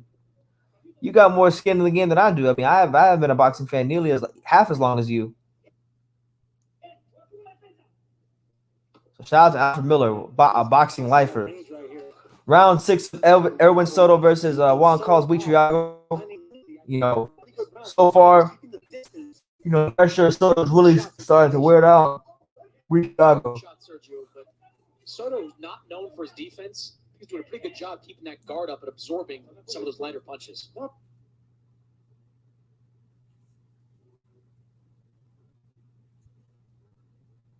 And you know what? Whenever it comes to fighters like that, you don't really want to try to penetrate those gloves because they're looking for a hard counter. So just by hitting the gloves. Yeah, I don't know what's going on with the stream. The stream is trash. You're not really supposed to get points for hitting the gloves, though, right? But you're the one actually initiating the offense. So that's what judges see. Well, but defense. Salvador Sanchez was an amazing fighter. Salvador Sanchez is one of the greatest boxers of all time. Criteria for so if they see you parrying all these shots off, you should technically get the edge as the defensive. And look, correct? Pops, keep it as only he can. He says, I think the zone should hire me. These two announcers are putting me to sleep. What do you guys think? Do you guys think the zone should hire Pops to be the next commentator? In the comments, just simply say yes or no. Should Pops be the next zone commentator? Or should he not be the next zone commentator? Let me know in the comments. Long shots. You gotta get on the inside. Get them from downstairs. See, those shots are the ones I'm telling you right there, Chris. They're landing the gloves, but he's the one initiating the offense. He's the one that's throwing the punches. Even though the clean shots, the high percentage punch was probably landed by Soto.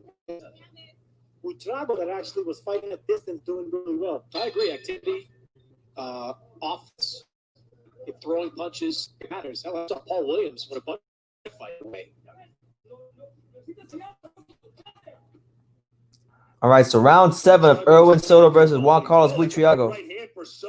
And there you go. Soto with a big right hand. Good right hand from Soto. A few of those. And I give Butriago a lot of credit. He has taken some of Soto's best shots extremely well in this fight. Let's see if Soto can indeed close the gap, get inside, cut off the ring, and go to work on Butriago. That's his key to victory here as we start round 7. Alfred said only if they let him have Bud Light. Well, Pops, he's not gonna do no commentating without Bud Light, so we gotta have Pops do it with Bud Light.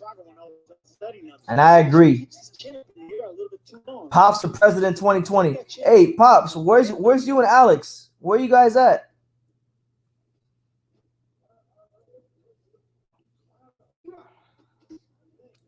Nice counter left for Soto. It's pretty obvious that Soto's punches have a lot more pop on it. Soto's doing a better job of the ring. This one's up. Sergio, Soto's doing a lot of head hunting in this fight. I'd like to see him go more to the body, get those arms, Butriago down, and then open up that head for those bigger shots.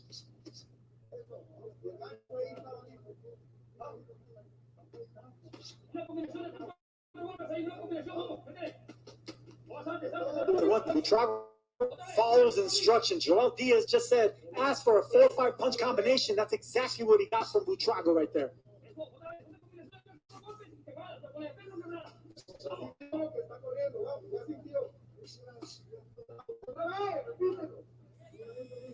Wouldn't you like to see Soto kind of bully this guy a little bit, kind of grab it, throw him against the ropes, then bury some shots to the body? He's being very polite, I should say, just by letting Butriago kind of navigate his way around the ring. I think you're having WWE flashbacks. That's not what we do here. There you go. Good body shot there from Soto. Even if you're not landing those shots, make Butriago think about it. Man, I love how Soto is constantly in this fight. You see Soto stepping to the outside of Butriago's lead foot. Stepping to the outside constantly. To the left and to the right. And this and it makes it huge right hand from Elroy Soto. He had Butriago frozen because of what I was just telling you. He stepped to the right and he stepped to the left. He took another big right hand there. Took it pretty well.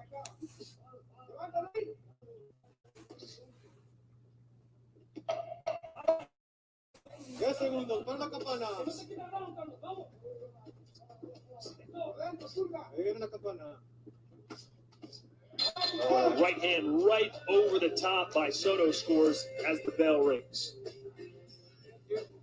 Shout out to everyone here, man. Make sure you smash the like button. It's your boy BT, the untouchable True School Sports Empire. Back again.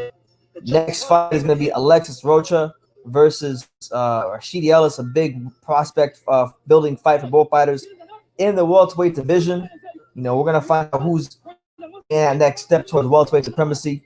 Hey, you want to win? When you come to win, you got to show me. You got to demonstrate you want to win this fight.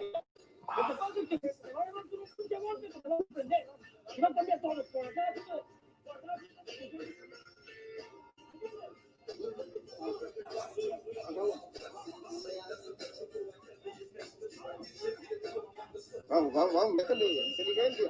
Saca esa más presente. Vaya, Carlos. Chris, how do you have it scored? 4 rounds to 3 in favor of Elwin Soto. I think Joel Diaz is probably right. 2 big punches, or maybe 3 or 4, that Soto landed in the final minute of that round looked pretty consequential. The judge would probably see that. And that's exactly the draw that's on the corner. You're controlling distance in the fight, but it's those 1 or 2 clean punches at the end of the round that are going to save the round in the eyes of the judges. Sergio, do you agree with Chris's scorecard? I have it the same way for 3 for Soto. I mean, it's a fight that Butriago is within reach. He can't lose control of it. That's why Joel Diaz is so upset at his fighter. He can't lose control of a fight that he can possibly win. Yeah, right now through 8 rounds, I think Elroy Soto's winning this fight, but I think it's anybody's fight. I think Butriago can still change his fight with a 1 punch or a couple of consistent rounds, but Elroy Soto's on his ass. Elroy Soto's putting that pressure on him. He stepped to the left, he stepped to the right. He's showing you the hook. He's showing you the right hand. He's showing you the jab. He's coming forward, but he's doing it in such an intelligent manner that he's neutralized. In many ways, he's neutralized Butriago.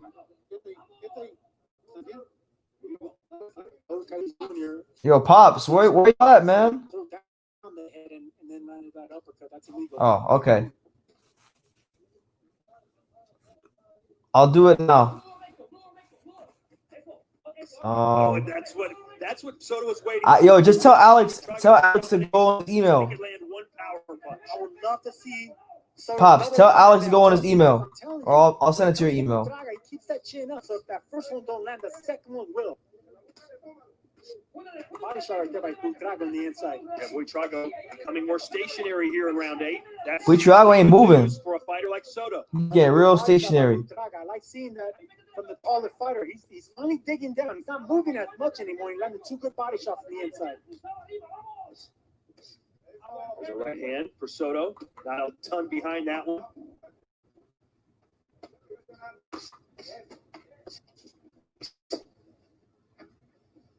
You know, there are reasons to be skeptical of Butriago's chances coming into this fight, not just because he lost, his major world title opportunities, but, the 2 wins he had in his last 5 fights came against opponents with sub-500 records, so they were just wins to get a win in his resume. They weren't quality wins that he got bouncing back. I think Soto might have just hurt Butriago with a nice right hand on the inside. Oh, my God. Butriago's left hand going down.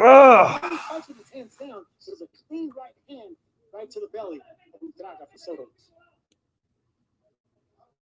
Soto is really breaking him off with some real good pressure, man. I'm really impressed with that. This is my first impression of Soto. Never really heard of too much about him. I didn't know really anything about it before this fight, but you know, the pressure he's putting on him, the way he's doing it, the punch selection, all that stuff is brilliant. There is Tureano Johnson coming off an upset win over Jason Quigley, a knockout performance. He thinks he can do the same tonight against Jaime Munguia. He thinks. Hey guys, I'm gonna put the link in the chat, but I'm not adding nobody else but underdogs. I've Hold on. spoken to one more confident that he's going to win than Tureano. Is that all trying to hype himself up, or do you think he really believes it? I think he really believes it. I think he sees Jaime Munguia, and it's just what he sees, as more style than substance. Dad, I just emailed it to Been you. a real champion, and he believes he's going to exploit it. Dad, I just sent it to your NJ Taylor email. Your NJ Taylor email, Pops. It's in your email, so all you gotta do is click on it. I'm not gonna put it in the comments because I put it in the comments. I mean, there's only 16 people here, but people are gonna be wanting to join, and then if I don't add them, they're gonna ask me why they're mad. I want to go through all that right now. I'm too tired. So, Dad, Pops, just go to your email. Soto, the champ, wearing the blue and gray trunks. The challenger, Butriago, in the orange. Oh, there you go. Good left hook there by Butriago. Butriago needs to take a stand. I mean, it's a close fight, but I could see Soto not breaking him down, but actually pushing him back. So this is going to be a round of respect. But Butriago needs to get some, needs to land some shots and get the respect.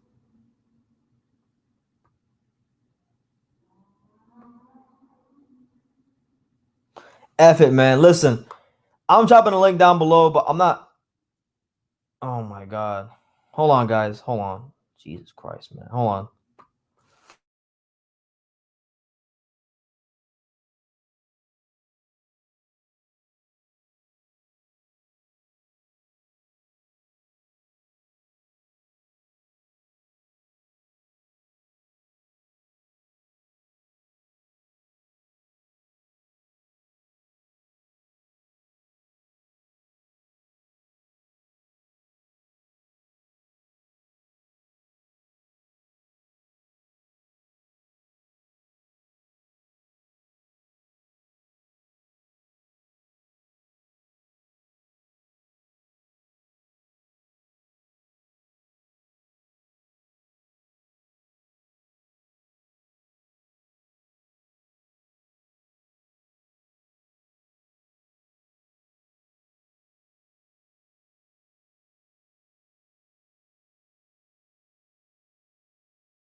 Oh no.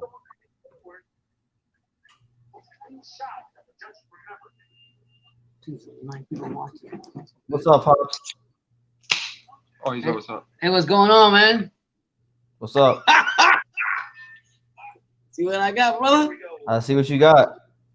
Yeah, I'm here. So whenever you're ready, just let me know. Are you? No, Why not when they're 11? I'm probably gonna mute my microphone, and then I'll chime in here and there. Okay, that's fine.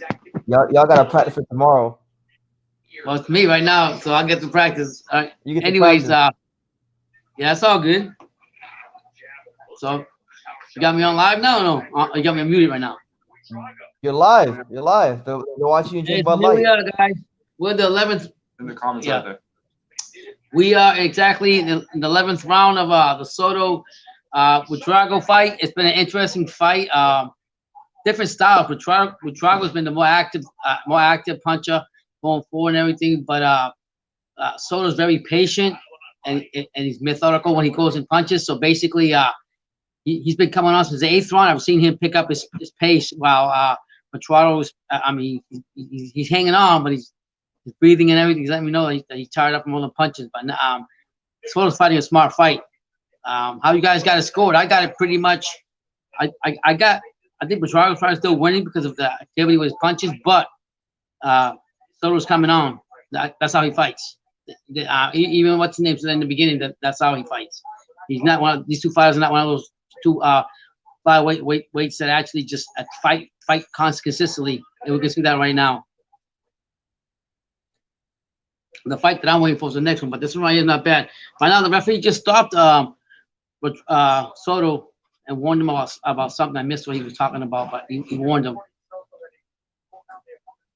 Oh, he warned him. The referee warned him if he pulled his head, Soto pulls down Butriago's head down again, that he's going to take a point off. So I guess it's been happening throughout the fight. So we got a minute left in the 11th round. Soto's still going forward. Butriago is throwing a couple of jabs here and there, but I get the feeling that the tide is turned. I think it's Soto's coming forward. He just two nice double jabs, and with a punch, and so right now I think it's Soto.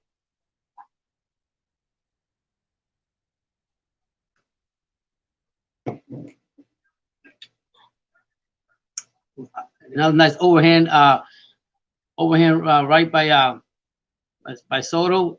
He's pushing Butriago to the corner, and Butriago's just jabbing and moving, going backwards around the ring, while Soto's putting on the pressure. I'll be honest with you, I like the style that even though I tell BT a lot of times, I like the style of the back and forth thing. I really like the way Soto carries himself on the ring, how he fights. So now we're going the 11th round finish. The referee's still talking to Soto about pushing Butriago's head down. I'll do it again. So I think this 12th round will be a definitive moment, but I think Soto's putting it on Butriago. Are these comments live?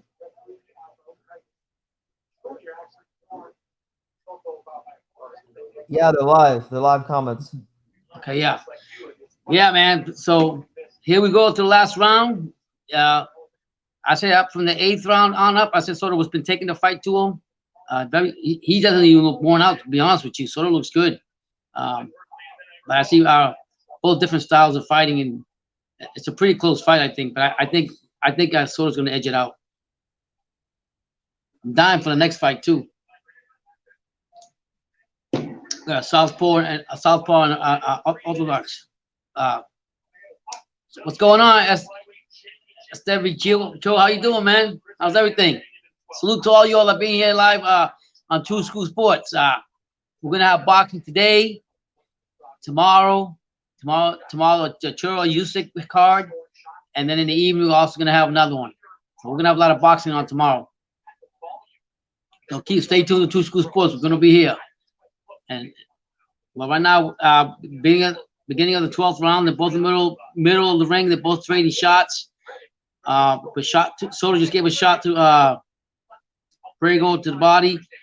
Borrego throw a combination, but you see Soto pressuring more, trying to pressure, but he's not throwing more punches. Throwing more, just one here, one there.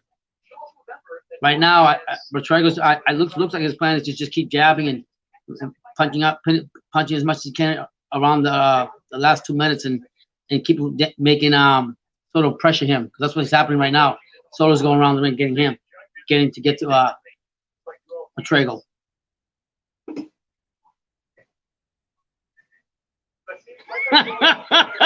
Yeah, I'm just my son said I need to practice on this, but whatever. Wow, I think Soto's doing enough to get this fight, because I think from the 8 rounds on he's been doing good. He's doing that. He's pressuring him now. He's got him by the rope, and he's got a couple combinations to the body. On Borrego, Borrego's trying to fight back, jabbing.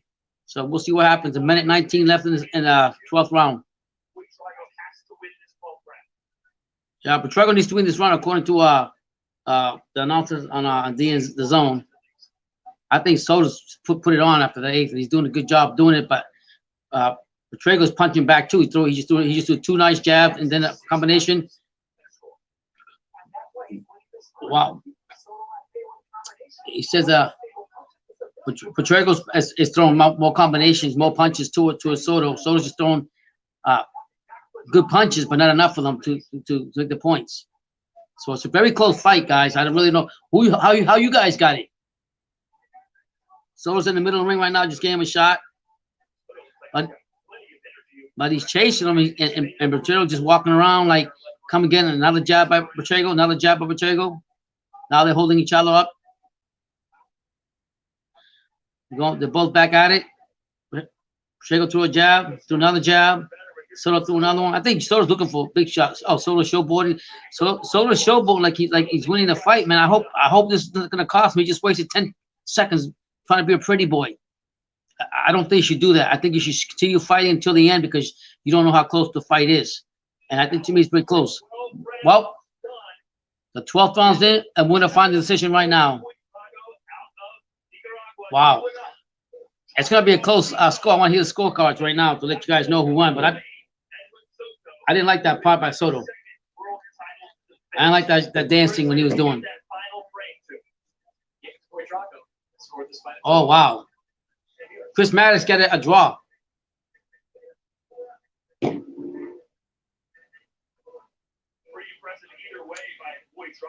I think Soto, like I said, from the 8th round on, Soto put it on.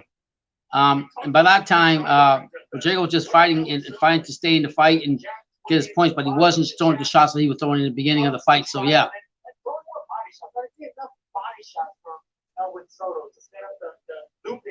I think if I was Soto though in the future, I would throw more. I would get be more active.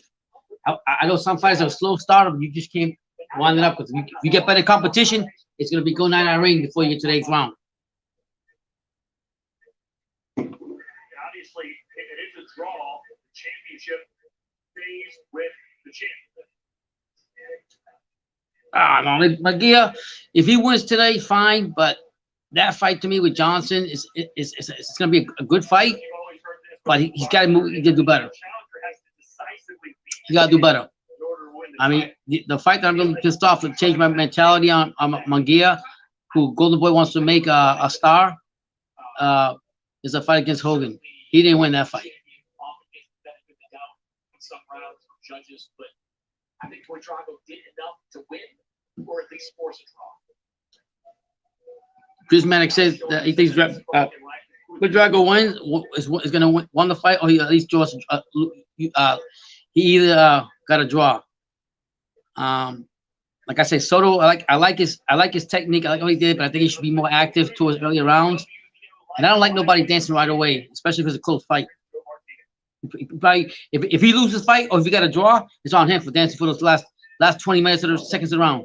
He's dancing. Dumbass.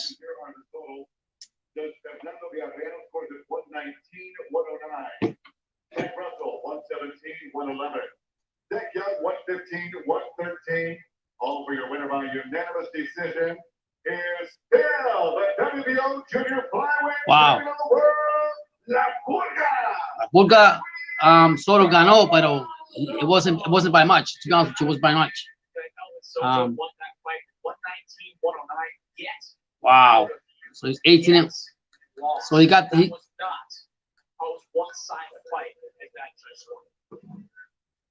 Yeah. Wow. The only one I could actually agree with is 115, 113, but it goes back to what we were saying. Who was coming forward? Wow. They're talking about the judges. Two of the judges had this fight like way out. One had it 117, 109, and the other one had it 111, 107. And the other one I think had it 115 and 113. They're basically just saying like, you know, the fight was a lot closer than what it is. That's what we say. We can sit and watch fight all night, and we could make our own opinions what we saw. But at the end of the day, the judges, and we don't know what they're looking at. Half of them are half blind anyway, just like me.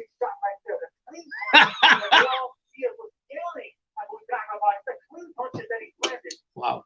So I think the decisive point here with the Soto is that he, even though I say he's more patient and he turned on to the 8th round, his shots were more crisp.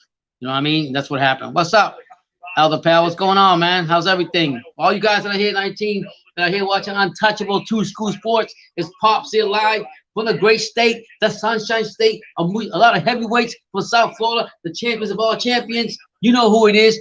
It's Untouchable 2 School Sports here live from Miami. That's crazy. Butriago threw more punches than Soto, but Soto landed like 40% of, according to copybacks, were a lot more, landed more, and they were more crisp, like I said. So sometimes it's not the output of the punches, is where you land the punches. And that's what it comes down to. So I guess the judges had a better look than we had. Yeah, the judges were really wide on that. You're right about that too. They're really wide on that on the scorecard. 119. I don't know what they're looking at. You just don't know. You know, I don't understand that how you guys judges you're supposed to have the experience to call the fights right, and they're there for a reason.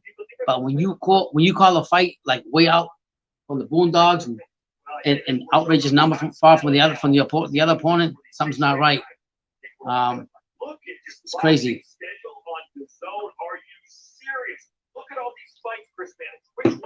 Right now, we're waiting for the next fight, and I think the next fight's gonna be fire like the 4th of July, brothers. I'm trying to tell you, here, subscribe to True School Sports, the best channel in South Florida. If you all didn't check out the takeover, Teofimo Senior, and the interview that he gave to BT on True School Sports, you all need to check it out. It was great. He was humbling, but he let everybody know his boy is not going down for nobody. Teofimo is the man. That's the game plan. Right now, we're just waiting in between the fights for Richard, Ellis and Rocha to get in here. I don't know who you guys have for that fight.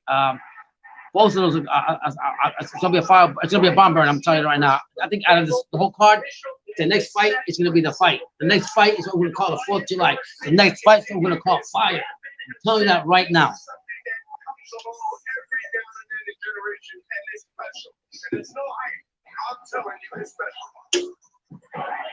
That's kind of crazy. The judges are actually biased to a promotional fighters company fighter. I don't understand why. Are they getting any extra money for it? I mean, what's the purpose of that? Like, really, you're supposed to be unbiased, just like the referee. You're supposed to be unbiased. You're supposed to have no favors for nobody. You're there to be like a referee. You're there to just call the fight the way it is, not to be faring well in a promotional company. That's not right. Back inside our studios here outside Miami, Florida. Todd Bishop, the Latin State, Chris Mannix is down the hall. 2 fights down, 2 to go. But let's focus in on that December 5th showdown. Luke Campbell versus one of the. Right now, they're just talking about the upcoming fights here on the zone. You got Ryan Garcia with Luke Campbell. That's what they're talking about right now. But forget about those fights now. Let's talk about tomorrow while we got a few minutes in between. You got fights in Top Rank. You got the Monster coming out. The Monster fighting one of the Maloney's from, I think, Australia. He was those twins that fought on Top Rank together last few months in the pandemic. That this guy's pretty good, supposed to be pretty good. The fight that I want to see with Noe is with Casimiro. That's the fight I want to see. I don't care about Maloney. Good luck to him tomorrow. But I want the Monster to fight Casimiro. I love the Monster, but I think Casimiro is going to take him out. That's my opinion on that fight. You got Usyk and Chisora. It's going to be the second fight for Usyk. and Chisora's coming in. You know, you look crazy in the weigh-in. You got that fight coming up, and we'll see what happens with Usyk. I think Usyk's gonna win that fight. He's younger, he's more skilled. Unless Chisora can catch him, I don't see that happening. I think Chisora will tire out before he actually beats Usyk. Then you got the evening fight, the fight that we'll all be waiting for. Tank Davis against Leo Santa Cruz, and boys, that's gonna be a good fight. Yes, I think that Tank has got to make a statement. Tank has got to make a statement. After Teofimo showed out all of them, showed them out real quick and got all the belts, he got to make a statement. So more TBE, so Mayweather can go and keep talking good about him. Because I'll tell you right now, if it takes him long to take out, the longer it takes out to take out Leo Santa Cruz, the work's gonna look out for him, and the best gonna look out for Teofimo. That's the bottom line. Haney, y'all take notes, because the man right now, I'm gonna tell you guys right now, the man right now is Teofimo. Keep that in mind. Tank gotta make a big statement tomorrow. I see him. I predict him to come out and knock out Santa Cruz by the 5th, 6th round. I want him out. He's gotta bring a big statement, because if he don't, he should be like anybody else. That's the bottom line. Right here, brother. Right here. I got him right here. I tell you, don't worry, I'll do it for you. Thank you. But that's the fight that tomorrow's gonna be a lot of good fights going on. You got women's boxing, got Michaela Mara going for the title against a Polish fighter for her name. You got Lee Selsby fighting I forgot to tell him he's fighting. It's gonna be another fight to be watch out for. You got a lot of great fights coming up, and keep putting in with us. But I'm gonna tell you right now, Inoue and Loma's gotta do something, man. Loma right now, I don't know. I mean, I honestly think after listening to what Teofimo Sr. said the other day, I honestly believe that excuse me, Teofimo got a soldier surgery, but that's because of all the hard punches that Theo put on him. Bottom line. So the guys here still talking about the card Garcia Campbell fight. There's other fights going on tomorrow. They want to talk about Garcia and Campbell. How worried are you about Ryan Garcia and Campbell? Initially, like you mentioned, there's no way to fight happen. They don't take like Lucas to experience. Are you? Yeah, I think Tank's got to knock him out, guys. Tank's got to come in here and make a big statement, because he could honestly, and I say this, he could have had the same opportunity that Teofimo had. He could have been one on having those belts in his hands. If Floyd Mayweather and Long Nose Elberly would have let him get loose, let that pit bull loose, and they didn't do that. They kept him in the cage. And now he's gonna come out here like a real pit bull and eat this guy up like live, like real quick. People say, okay, I'm still the best. Cause I can't. I'm sorry, Tank. You're good. You're talented. You got the belt, whatever. But you didn't do what Teofimo did. You didn't do what you did. Not Floyd, not LB. Nobody else did it. So I don't want to hear nothing about that. You better put respect to Teofimo's name. And when you get in the ring with him, good luck to you. Because I'm gonna tell you right now, if you don't come out tomorrow like a bang, Teofimo Tank got to come in with a big bang tomorrow. You know why? Because he's finally made pay, whatever it's called, pay, whatever, pay per view, whatever you want to call it. And he's got to make a big statement too. So he wants to be a star. And let me tell you, this is the wrong time to be a star. It's charging $74.99 for a fight when the pandemic is going on. So I thank the Barfather when he put the fight on for free. And even Eddie Hearns. I was reading about Eddie Hearns. Eddie Hearns he's going to put a fight on I guess it's Channel 5 in the UK for the live fights tomorrow. The fans don't have to fight, don't have to pay for it. So I guess he might take a little bit of what you would call it from the Barfather from Top Rank. And listen.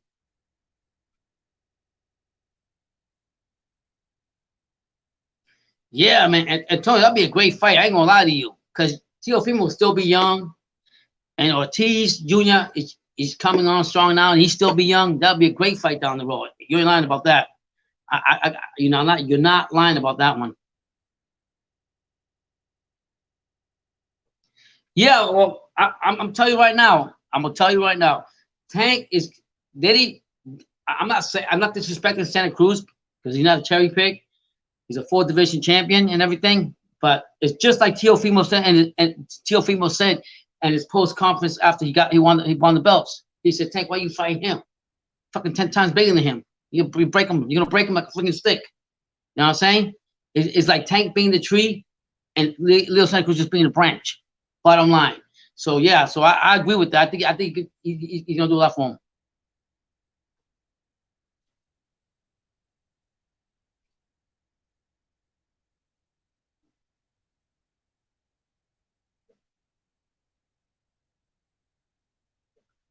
That's a tough one right there, to be honest with you. Because looking at Tank's got to make a big statement, but Tank also has to go ahead and Tank has to also come on and not go past 8 rounds. Anyways, Alex Rocha and Ellis is coming on now, so I want to get back to the fight and we'll talk about the rest. Welterweight division. Judy Ellis fighting out of Lynn, Massachusetts. Shitty Alice, Lynn, the city you sin. You never come in the way you came in. Boston, Massachusetts, Lynn, let's get it. New England's in the house. Rashi Alice. It's gonna be a great fight. You got an orthodox fighter against a southpaw fighter. They're both some hungry young lions. One's 27, one's 23. They evenly match. It's this fight right here is the fight everybody paid to see right here. This fight right, not the Munguia. This fight right here, brothers. I don't know who you guys got. Tell me who you guys got. And if you're watching Two School Sports, please hit that like button like you never hit it before. Subscribe. Go support the channel. Go to Teespring. Buy some T-shirts. We love you. Thanks for being here. And hit that like button. Okay, here they go. They're announcing the fighters now. It's a welterweight fight for a 12-rounder. Rocha, 16-0 with 10 knockouts. Rocha's coming in here with Mexican music on. He's got a black robe on and gold lining around it. And he's coming in. He looks good, man. Alex Rocha, baby. Got a glitter. It's all glitter. It's gold and black. So Alex Rocha is in the ring right now. And I'm telling you guys, don't blink. This is gonna be a good fight between these two prospects right here. Right now, he's praying right now. You know, that's their own thing. God bless him. God bless all the fighters. It's not easy. So we're just waiting out for Rashi Ellis to come in here. And here for you guys. I'll wait for you guys. Once you hit that like button, subscribe to Two School Sports. Wow. Who you guys got in this fight, guys? He stopped him. We know that Carson. So you know his big brother is keeping a close eye on this one. Says he's my motivation, my inspiration. And his opponent is ready to make his. So now they're announcing 22-0 undefeated Massachusetts native. Woo! I gotta get poked up. Woo! You know what I'm saying? The Alice, Massachusetts, baby. I think he got chinchilla or something. I might be wrong, but if he does, Brandon, you better take notes, BT. Wherever you are, you better take notes. He got a nice outfit on. I like that outfit. It's white with a purple. It's not chinchilla. It looked like it was, but I like what he got on. Got his little Cuban hat on or whatever. How you look at that? Looks nice. So he looks good. He looks confident. He's singing, doing his thing. Woo! I like this smooth guy. I like this guy. Who do you guys got in this fight? Oh, he's had spot with Canelo Alvarez and Demetrius Andre with Alice. Wow. Wow, that's crazy. So who you guys got, man? Very fast hands. Ryan Garcia. I mean, we've seen it in the ring. Yeah.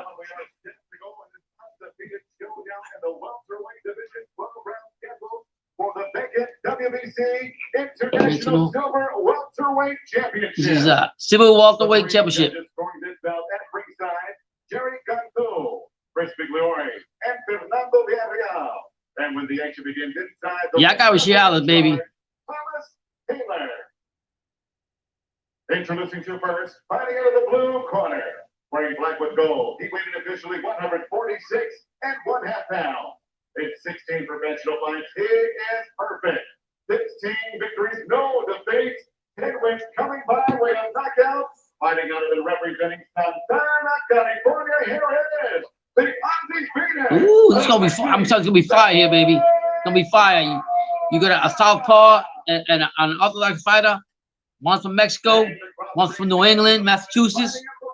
Both American fighters. I love them both because they walked away from young fighters from the welterweight division, and they want to point. Prospects who want to prove a point. 22 victories, including 14 big wins coming by way of knockouts. There's the undefeated welterweight from Wow. Lynn, Massachusetts. Wow. Vinny. I got the big Lynn, the city of sin. You never come out the way you came in. Woo! Massachusetts in the house. He looked good though.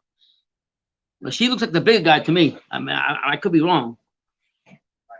The height, they're pretty much the height. They're probably about the same. Knockout was almost about the same. They're pretty much even all the way around. I'm telling you that right now. Another referee in the middle ring talking to both of them, giving them the rules.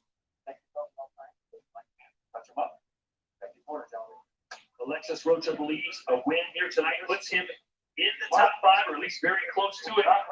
Rashidi Ellis, we asked him what he thought would be next for him. He's calling out all the big names. He wants either Pacquiao or Errol Spence Jr. These process are crazy.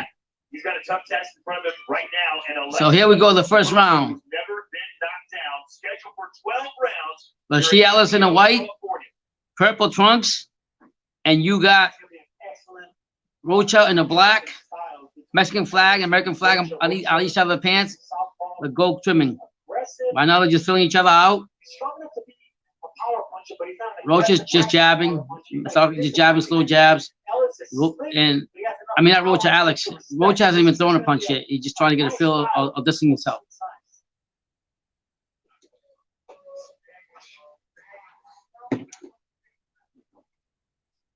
Hey, Lou, let's go.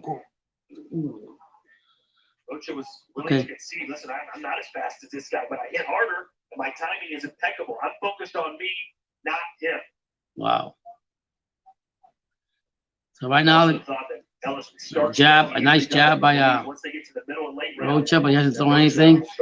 So right now, Ellis came forward through combinations. Either behind the jab or straight off the cuff. Straight right hand. That's one of Ellis' best punch on a check left hook. Now Rocha's trying to throw his punches in. Shot by Rocha right there, over that left. Yeah, Ellis is landing. He's probably got landed at probably 8-1, but the most effective punch was Rocha's. And that may be Yeah, right now, the judges got the score. Ellis is throwing through a jab, 2 jabs. They throw right. Not quite as hard. Ellis is throwing a lot of combinations, not getting them all crisp, but he's throwing some combinations in there. And Rocha's is being patient, throwing a jab and just walking him around the ring, not throwing a lot. A lot of inactivity for Rashidi Ellis. Only his second fight since October of 2018. Another nice jab by Ellis. Rocha just threw a jab and a punch to the body.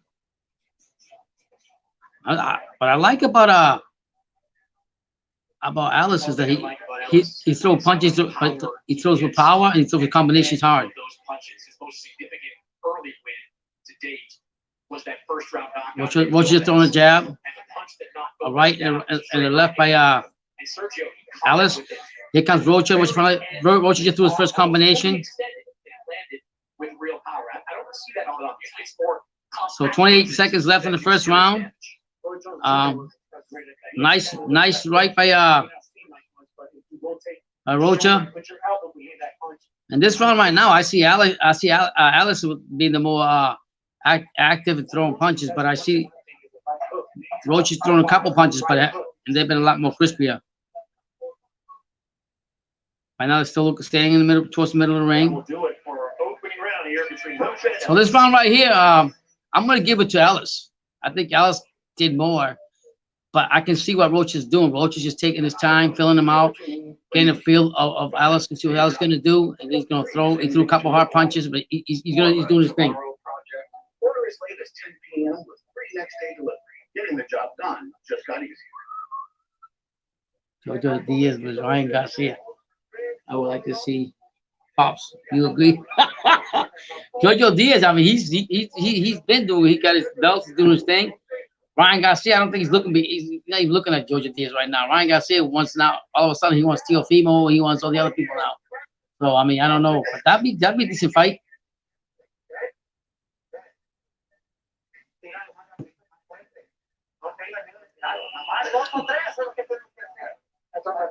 Don't be afraid of that 10. You feel your that 10. So here we go, getting ready for the second round. Rocha told us yesterday this matchup was offered to Rocha 2 years ago. He said yes, but he thought Ellis turned it down. Ellis said that was not the case. Wow. Either way, they So I guess 2 years ago, this fight was offered to Rocha, and Rocha said he said yes, but it didn't happen for whatever reason. And now they're doing it now. So they're in the middle of the ring right now. Two beautiful jabs.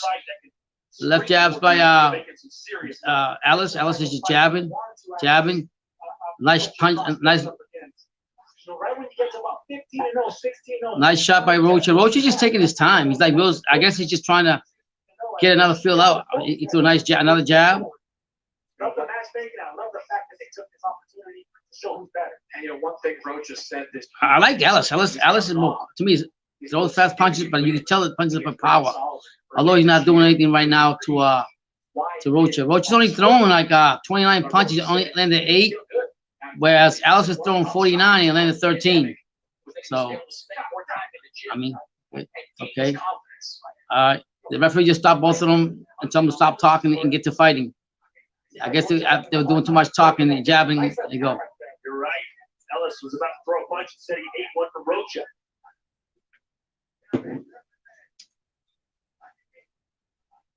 By now, they're just nothing going on, just looking at each other. Nice soft jab by Ellis. Nice Some of that timing that Rocha promised. right by Rocha. We talked about the Brad Solomon. Another jab by Rocha. Scoring a late knockdown in the last round. Rocha seems to be a very patient fighter. His corner was begging. Another nice right by Rocha. Two quick jabs by Alex to Rocha. So let's just go back and forth, back and forth. Here we go.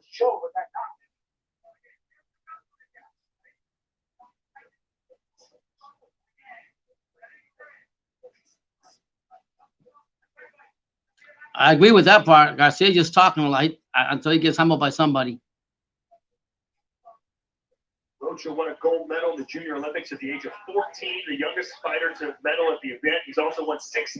Right now, Rocha's throwing a lot of jabs into the body of Ellis. Ellis just getting pushed back, but just tapping. But right now, Rocha's doing let's had Ellis in the corner and throw a couple punches. Which is not a lot of fighters. Right now, they're looking at each other. 25 seconds left in round 2. Rocha is getting his clear shots, I think. But I love Ellis. Ellis is quick too. He throws great combinations with power, but he's not actually getting him right way. Aim. Putting the smart pressure, nice aggression. It's a good round by Rocha. I think Rocha won this round. I got it 1-1.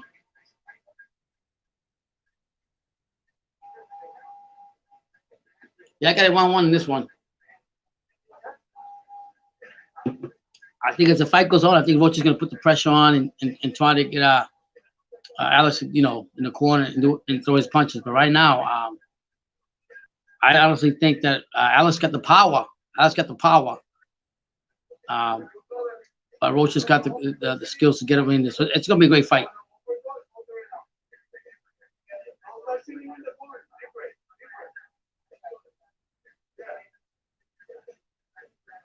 All 13 you here. If you haven't, please hit that like button. Subscribe to School Sports. We'll be back tomorrow. 2 great fights tomorrow. Cards fighting. Maintain that distance. He doesn't want Rocha to get too inside and muscle him around, trying to land those big shots.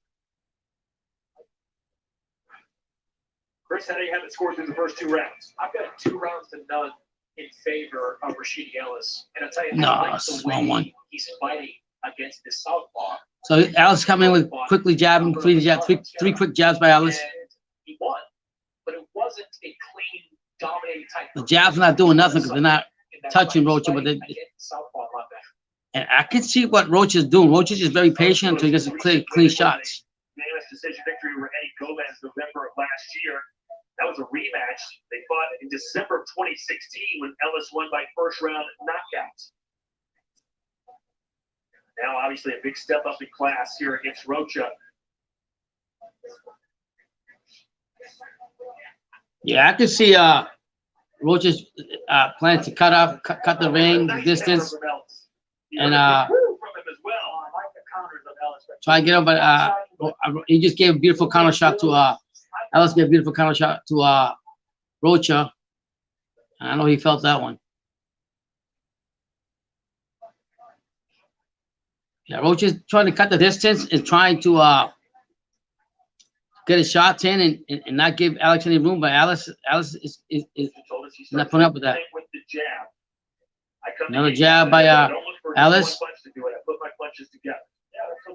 A jab in the right by Alice.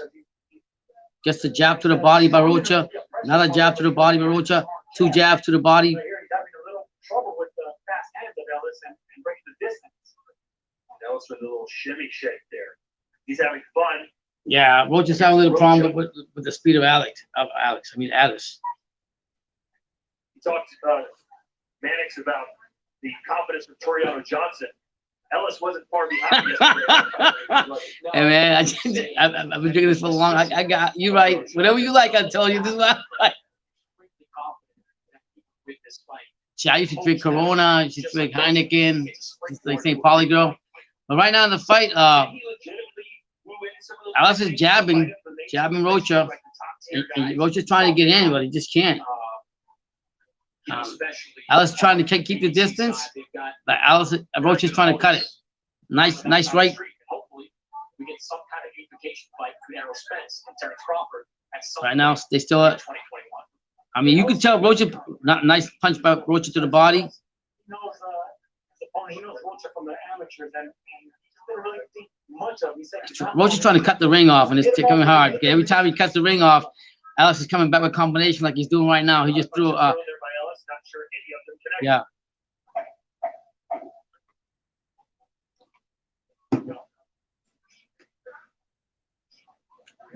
Nice right by left, not too. This round, wow. Was it? Who? Yeah. Ellis won that round. According to my buddy over here. But I think Rocha's having problems with cutting the ring off and trying to get to Ellis. Ellis got speed, the power, and when he throws combinations back when he counter back. And I think Rocha's just trying to cut that ring so he can throw his combination, but he's not being allowed to get close enough to Ellis. Yeah, I agree with that, Miller. He is throwing right hand counters, and he's quick too. When he throws them with combinations.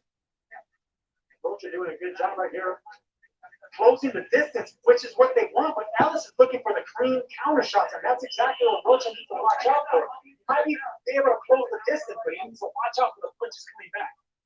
So right now, we're going into the third. Corner there saying, watch the counter punch. That's easier said than done with the fighters. Going to the fourth round. Both guys in the middle of the ring. Rocha just threw a jab. Another jab. A jab by Alex. He's going back and forth right now. Nice, beautiful, nice shot. Nice jab that caught Rocha from Alex. Alex is still coming forward, trying to cut the ring, but Alex not letting him do that. Alex keeps moving away.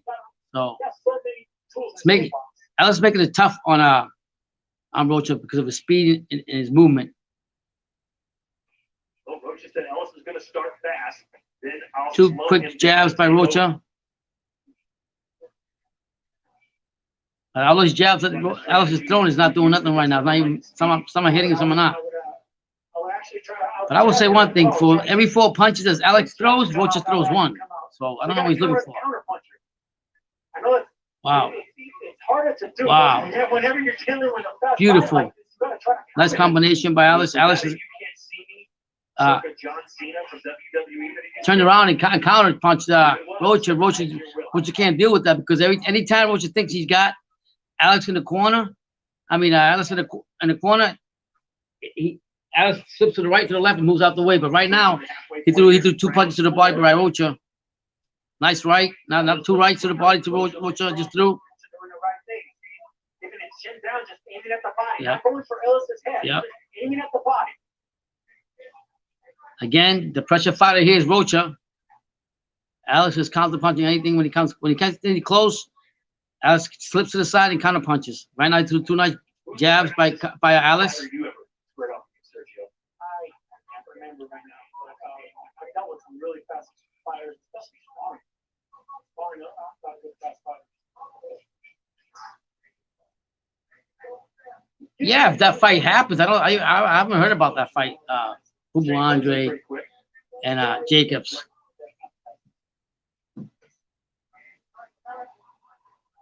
So dismissive. Oh, nice shot by Alex. 1-2 from Ellis. Ellis threw a 1-2 combination to Rocha. He appears to be winning these early And rounds. I don't know what Rocha's waiting for. Rocha's Gets Ellis. nice 2 rights by Rocha. Nothing doing to Ellis. Another left jab and the right by Rocha, but nothing doing. Because anytime he throws him, he slips out the way. That's crazy. But I think they said that Rocha's game plan is to tire out Rashid and then later on get him in the end. And that's what's happening right now.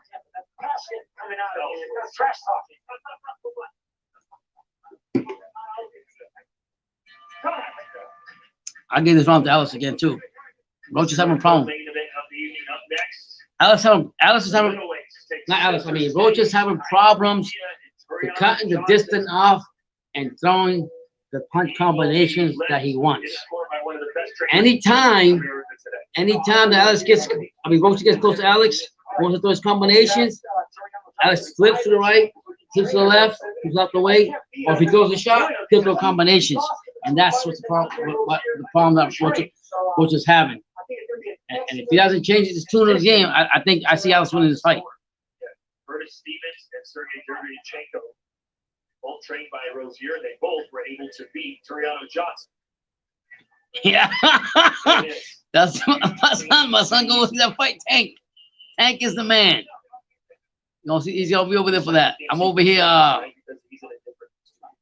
the other side of the world. So here we go in the 5th round. What do you guys got it? So here we go. What's your scorecard look like? I've got 3 rounds to 1 in favor of Rashidi Ellis. Speed is an obvious advantage. Two jabs quick jabs by Alex. Just like this. Rocha's just throwing 1 punch and is not doing nothing. He needs to throw combinations. Okay, nice jab to the body. Rocha's trying to go to the body. Went up uppercut and hit the body at the same time. Okay, referee's talking to both fighters right now. Rocha needs to throw away some jabs to get closer into Ellis's space. So double, triple the jabs. From the outside of Nice. Two nice jabs by Rocha. And the right, he's going now. He's trying to accomplish to the body, and he's throwing back. But anytime Rocha tries to get him, Rocha got another nice body shot, another body shot to the head. He's throwing them right, the body. Rocha's got him in the corner right now. He's hitting him back and forth. Wow. Right now, Rocha. Wow. Another low blow by Rocha. Gave him another low blow to Ellis. So the referee stopped the fight right now. But you can see now that Rocha's tried to put it on in this round. He had him in the corner, cut the distance, got him in the corner, and started throwing those right, left combinations and even the upper jab towards Rashid. Well, that's one way to slow Speedy down. Wow. But you notice Ellis threw Rocha through right. Oh, that's low. Ooh, that was low. Wow. Wow. Probably think a point might be deducted the next time it happens. There was the other low blow. Wow. I got it. Rocha hit hard. Hi, Shishi, how you doing? Yeah, I like the car, Shishi. I really do. I'm actually waiting for see what Munguia got, because I'll be honest, this fight, he should win that fight. The guy is fighting. He had 2 recent fights, but he hasn't fought. After that, he didn't fight in a 2-year span. So I don't see Johnson doing anything from Munguia. Munguia should dominate that fight. So here we are in the 5th round. Rocha's coming forward now, going inside Ellis's, cutting the ring. And now this is the most active I've seen Rocha, to be honest with you. He just threw one to the body.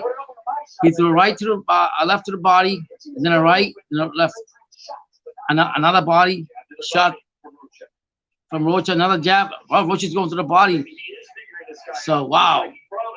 He's picking them out now. Right now, Rocha is cutting the ring and going to his plan. He's throwing more combinations in this round than I've seen him throw in the previous rounds. Ellis needs to get out. Don't let him cut the ring and keep moving. He stays in the ring. Nice jab. Another nice jab by Rocha. Now they're walking around the ring again. Rocha listed at 5'10". Ellis 1 inch short at 5'9", but it looks like Rocha's even bigger in there. His wider shoulder. That's right. This was a really good one. That was Ellis who landed a right hand and got a nod of approval from Rocha. I give this round to Rocha. Rocha's becoming more active. Round 5 for the man nicknamed Lex. I gave it to Rocha because Rocha was going forward, had him in the corner many times, started throwing more combinations. Ellis tried to move out the way, tried to here and there, but didn't do much. I think Rocha is trying to figure him out right now. Corner saying that he lost the last 2 rounds, and I gotta agree right there. But Alex Rocha also threw a low blow in this round too, so I know what's gonna happen. But I think right now I got Alex still ahead. I just think that right now the tide's turning around, and if Ellis allows Rocha to cut the ring, get him in the corner, he throws combinations, and he can't get out of that, you know. Then again, we don't know that low blow what it did to him. Going to Mexico's Rocha's way, even if there was a borderline low blow. So keep doing what you're doing, Rocha. So here we go, round 6, halfway through the fight. A beautiful right by Rocha. Going forward. 2 quick shots, 2 quick jabs by Ellis in the right. So Ellis trying to pick it up too in the middle of the ring. Another jab by Alex. Rashid threw another a jab, then a right. So another right by another jab. Wow. That was a powerful 45-degree punch, but he set it up with a throwaway right hook. Very smart on Alexis Rocha part. See, right now I got Alex still. I mean, Rocha's coming forward. You can hear Rocha's corner tell him, get closer, hit the body. They tell him in Spanish, get closer, hit the body. Because if he doesn't cut this distance, he's gonna lose this fight. And for Ellis had to keep coming back, keep fighting back, keep throwing the jab, get out of the way, don't give him the distance, don't let him cut the ring off. Again, Rocha's got the ring cut off again. And let me tell you, Rocha's been pressing the fight, but Ellis has been able to fight him off. See, again, the corners tell him, go to the body. Yeah, and that's really true what they say, that the first couple of rounds, you could tell that Rashid can move out of Rocha's combination. But this time around, as the rounds goes on, you don't see the same movement of the quickness that he had, moving side to left, moving out the way, double combinations from Ellis. So I think Rocha's figuring him out. He's cutting the ring and attacking that body, and you could tell it's having an effect on Ellis. Ellis is slowing down. So wow. Ellis is trying to fight back, but Rocha's going forward. Ellis looks tired, man. I'm not saying he's getting knocked out, but he's only jabbing here and there, while he's letting nice jab by Rocha. Ellis threw a couple of jabs, but he's missing. So Rocha's figuring him out now. He's cutting out the ring, and he's coming forward and cutting out the space. And Ellis doesn't have to answer no more because he's getting tired and he's not moving around like he usually does. So I mean, the tide looks like it's turning around. So don't get careless. Still fake coming in. Wow. Excellent instruction on Rocha's corner spot. Missed combination by Ellis. Back off a little bit. That's real smart. He was getting real aggressive at the beginning of the round. I was backing up and trying to box a little bit of Ellis. So alternating game plans, really smart, man. I mean, Rocha's more than just aggression, I like to say. That's a good point, Alpha, what you're saying right there. He should, but he's not. The mostly counterpunch Wow. Rocha doing well with his strategy. I gotta give the ground. I'm giving this round to Rocha. Alex is throwing combinations here and there, but he's not doing enough. He's not moving to the side like he was moving before. He's throwing pop, pop, pop, but he's not moving. And Rocha is cutting the ring off and getting him in the body, moving around. And that's what his team is telling him.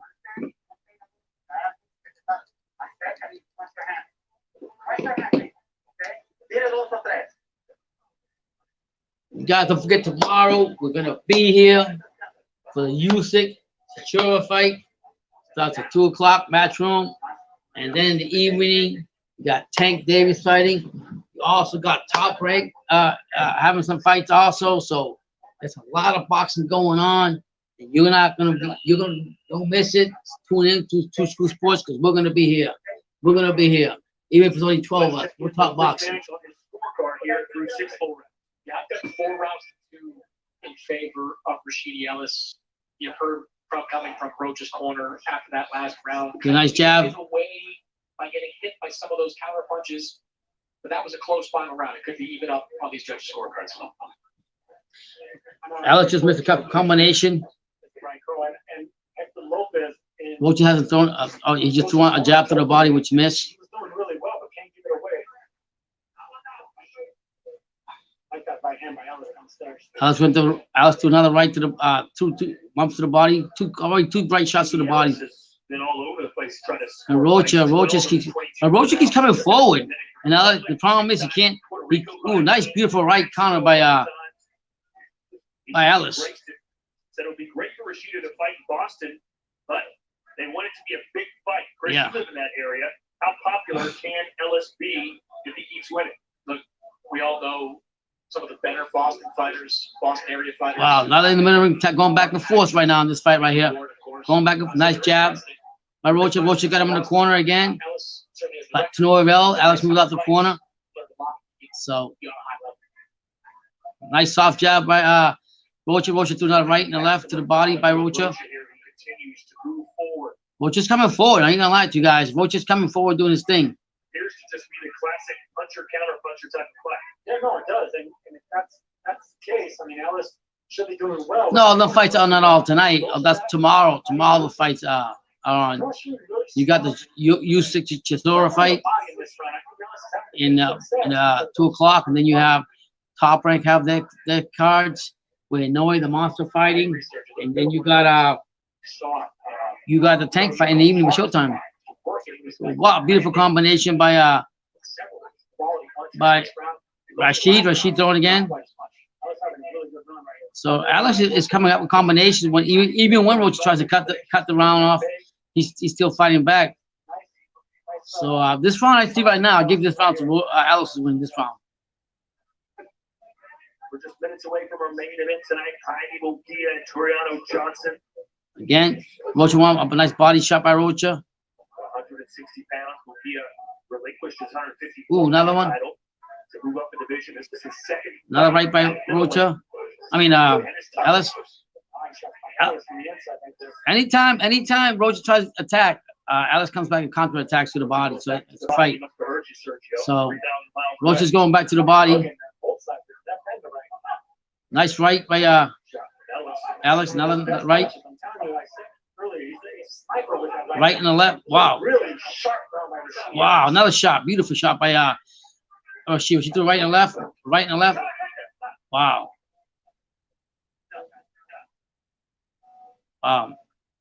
Chris Maddox got it 4-2 before this round. Ellis. Tonight's fight's coming to you live from Fantasy Springs Resort and Casino. That's had a very special and long-term relationship with Golden Boys. Great fights have taken place in this building. We're open for another one tonight. There's Jaime Munguia, unbeaten, 35-0 with 28 knockouts. He looks relaxed. He looks happy. Tureano Johnson oozing with confidence, as we mentioned. Munguia better do something, man. Munguia's power. Another high job by Golden State. I mean, not Golden State. Golden Boy Promotion from Jack. Ever since he lost to Hogan, I haven't been a big fan of his. For a 154-pound former champion at 160, it's pretty even here as far as size. Still some work to be done here in our co-main event. Alexis Rocha and Rashidi Ellis. Speed versus power. Puncher versus counter puncher. Well, here we go. Nice start around for Ellis again. Ellis came out with two nice quick left jabs.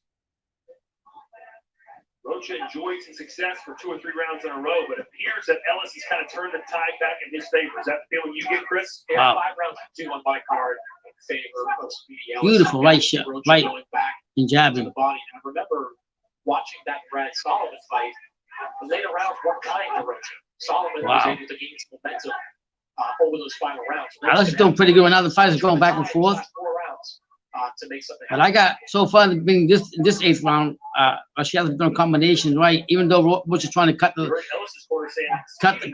distance. Move forward. Yeah. They want Ellis to be on the front foot. I mean, one that does behind an educated jab, a sharp educated jab. So right now, again, Don't get lazy in there also because Roach is we look nice soft. a big right uppercut. That's right left by Roach. You see the power punches statistics through round 7. They're fine with your screen. Ellis throwing more. Right now, they're just holding, they're grappling. Right now, the referee's breaking them apart. Back in the middle of the ring again. Roach is really disciplined and mature. But once he gets on the inside, he starts letting them hands go, especially that right crook. Nobody's doing nothing right now. Soft jab by Alex. Another soft jab by Alex that he missed. The winner versus First Ortiz. The top guy, 147 pound division. I doubt they go that route. Roach keeps putting the pressure on, but he's not doing anything. I'm telling you that right now. Not doing nothing. I mean, the counter puncher by Ellis is great. I mean, he gets a beautiful left and a right combination. Then the upper jab by Rashid.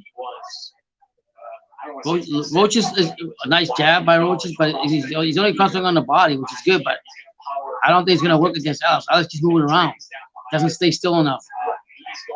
Nice body shot by Roach. Then he missing a combination because of Ellis' movement. Ellis' movement is giving Roach a problem. Nice right shot by Ellis. 2 quick jabs by Ellis. Roach on the nice left hand to the body, clean right hand. Body of Ellis. Soft jab by Rocha. I think this round right here, I got Ellis again winning this round. Another jab by Ellis. I don't know. Another jab by Ellis.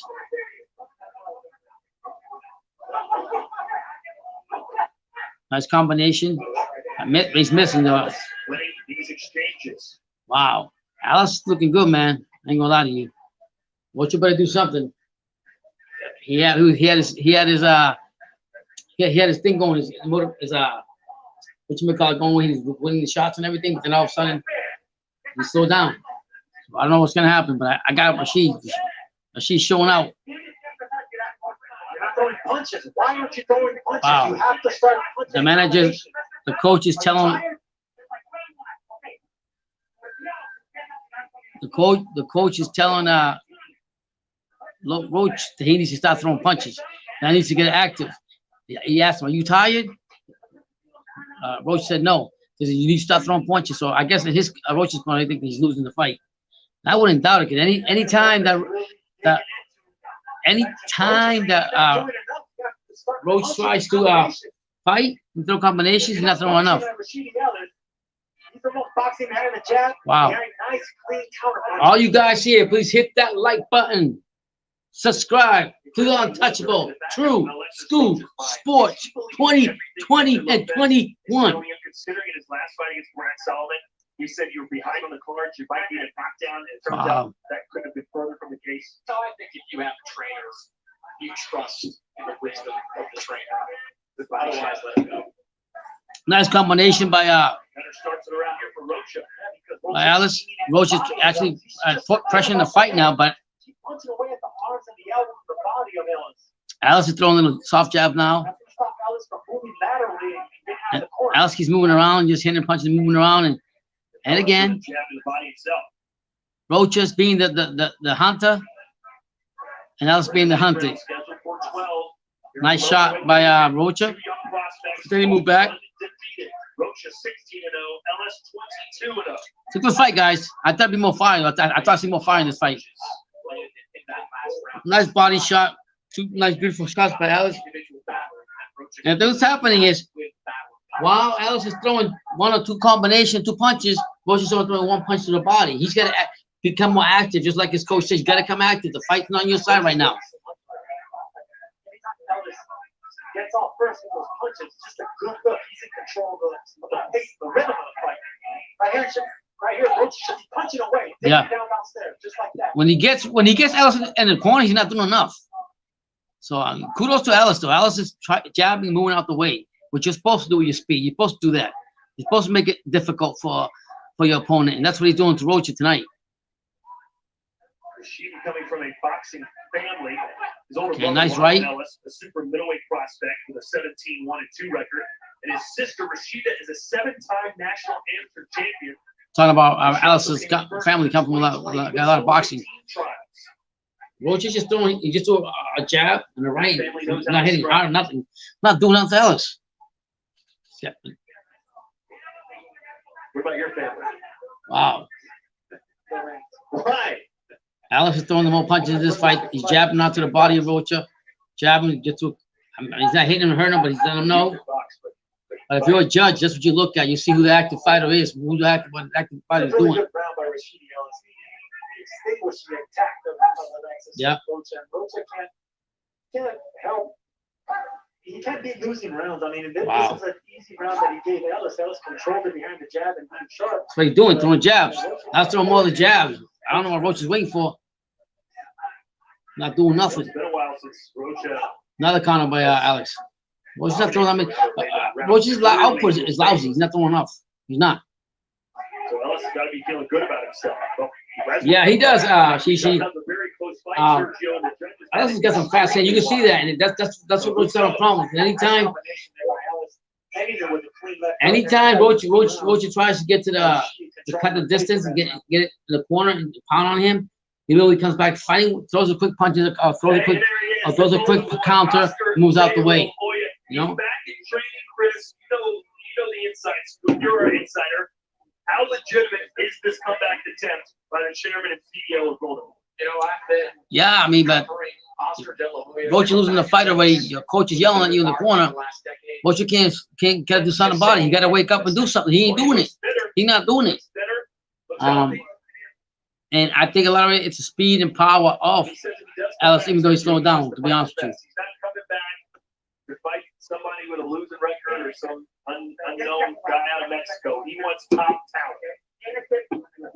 Painful lesson for the Golden Boy there because there's some beast at 147. All right, the championship rounds, we'll see if all this tactic that Rocha got is doing anything for him, because right now he's lost the fight. He's got to come up with something different.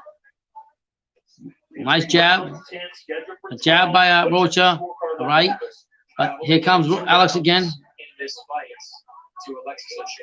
All right, and a left by Rocha. Oh, nice uppercut by Rashid. Now Rashid is just jabbing, moving out the way, out the corners. He's not staying there in the corners. Another miss by Rocha. Rocha said that he thought he would slowly take over the fight and maybe win by knockout in the late rounds. He couldn't need a knockout to win this fight. Wow. Alex is just jabbing and moving out the way, to be honest with you. He's making Rocha come to him because he knows Rocha's losing the fight. I think he's just really firing. It's a slip. She fell, but it's a slip. It's a nice digging left hand to the body for Rocha. Rocha got into the body. Back with a sharp right uppercut. I mean, yeah, these are the things that judges have a hard time seeing. Rocha really ducked down step, but Rashidi Ellis with a clean right uppercut. Two good shots by Rocha. Two great shots, but I mean he's not doing nothing because anything he throws, Rashid is countering back. So good counter right from Ellis. Ellis is countering with counter right. And he looks really crisp for only his second fight in 2 years.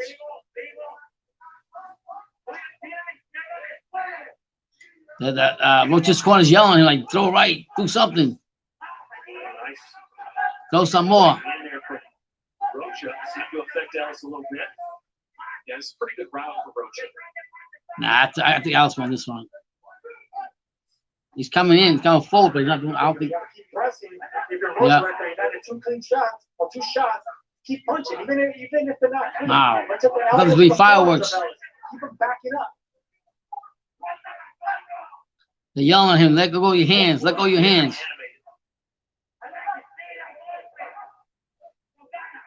He said throw punches with will. They're telling that to Rocha. Rocha not doing that. The soft jab. Ellis is jabbing. See, now he get through. Rocha threw it to the body, but then again, the countering from Ellis is crazy. Right now, Alexis Rocha can hear everything Hector Lopez is yelling at him. He wants more punches, more pressure. This is the Yeah. round right now that Alexis Rocha can put in the bank cleanly, but he's not throwing punches. Yeah. He's not throwing enough punches. Feels like Rocha may have Rocha to win doesn't- every round He's not throwing a lot of the rest punches. of this fight to get a decision or get a draw. Maybe I'm wrong. Maybe we're wrong. But Ellis has That's looked coming forward, pretty man. Ellis good. throwing those combinations, man, left and right. Yeah. So it's finished with 10. What you guys got this fight? One of the best to ever do it, Sergio. Eric Nah, Morales was Jaime Munguia's trainer, and a lot of people gave Munguia Yeah, he changed. He changed. You didn't know he changed trainer? I read about that. Yeah. Yeah. He actually Munguia changed his trainer, and Eric Morales started going forward and trying to do head movement, doing all different things. Yeah. Defensive with your head movement and move around like that. His offense was his defense, but he did have great. So we'll see what happens. I don't know. Munguia got to show me Your something. reaction when you heard that grouse from assistant trainer. Interesting decision because, again, if you look at the weaknesses of Jaime Munguia, it's defense. For all of Morales. Well, who you got? What you guys got this fight? All 12 of you. Who you got winning this fight? Yeah, for some fighters, Who do you guys got winning this fight? All 12 of you. That's the way Jaime Munguia is going to go.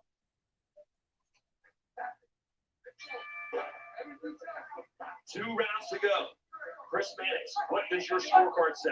He gave that last round to Alexis Rocha, so he's clawing his way back into this. We're in fight. round 11 right now. We're still at 7 rounds. Rocha's pushing the pressure. Threw a nice right to the body, but here comes Ellis jabbing again, jabbing his way out of trouble, even though Rocha's trying to put the pressure on. Wow.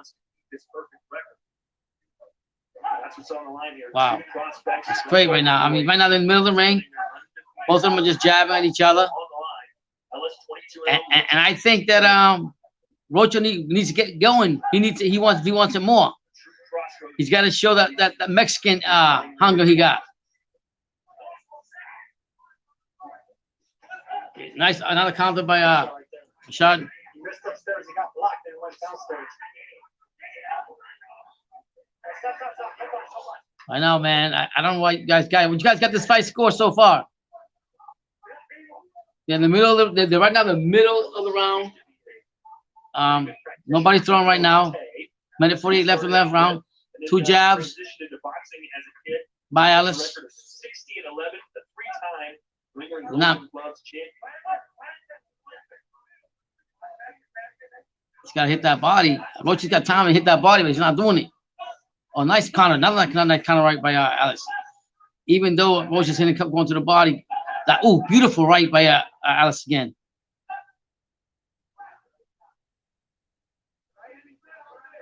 Anytime you have a fighter like Alexis or Rocha kind of hesitating like this, he's worried about the counter punching of the sharper puncher. Right now, Ellis, he may not be having to punch a lot, but the punches he is landing are just really Right now, there's nothing going really on. Rocha's just not doing enough. He's got to fight this championship round, baby. Let's go. Let's do this.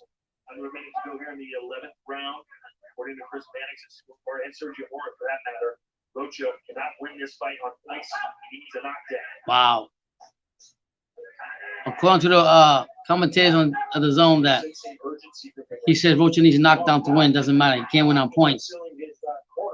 And that's why the corner's yelling at him. Like, you gotta stop throwing punches. You better do something because you're gonna lose this fight. Just like they did when he fought Brad Solomon. They had to really like Wow. he was under him because Wow. The same thing happened to him when he fought Brad Solomon. Same thing happened to Rocha. They had to put a light on his ass to get him going. It's happening again. He's not doing nothing. I'm happy for Ellis. Ellis is do jabbing and countering it. He throws a couple of jabs at him. He just threw 8 jabs to, you know. Wow. Yeah, Rocha lost.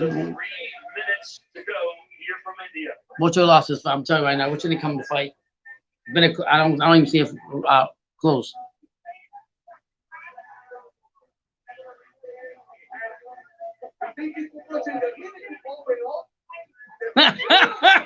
Shishi, man, Gay is a joke, man. He's a star wannabe by Golden Boy. I mean, he lost that fight to Hogan. He changed managers now with who this is, Eric Morales. We'll see what happens. But to me, until he fights Ellis, I mean, his defense is awful. I don't like his defense at all. You know, doesn't have defense, and that's one of his biggest problems. He's gonna have. Hopefully, Eric Morales will teach him that, teach him more movement. You know.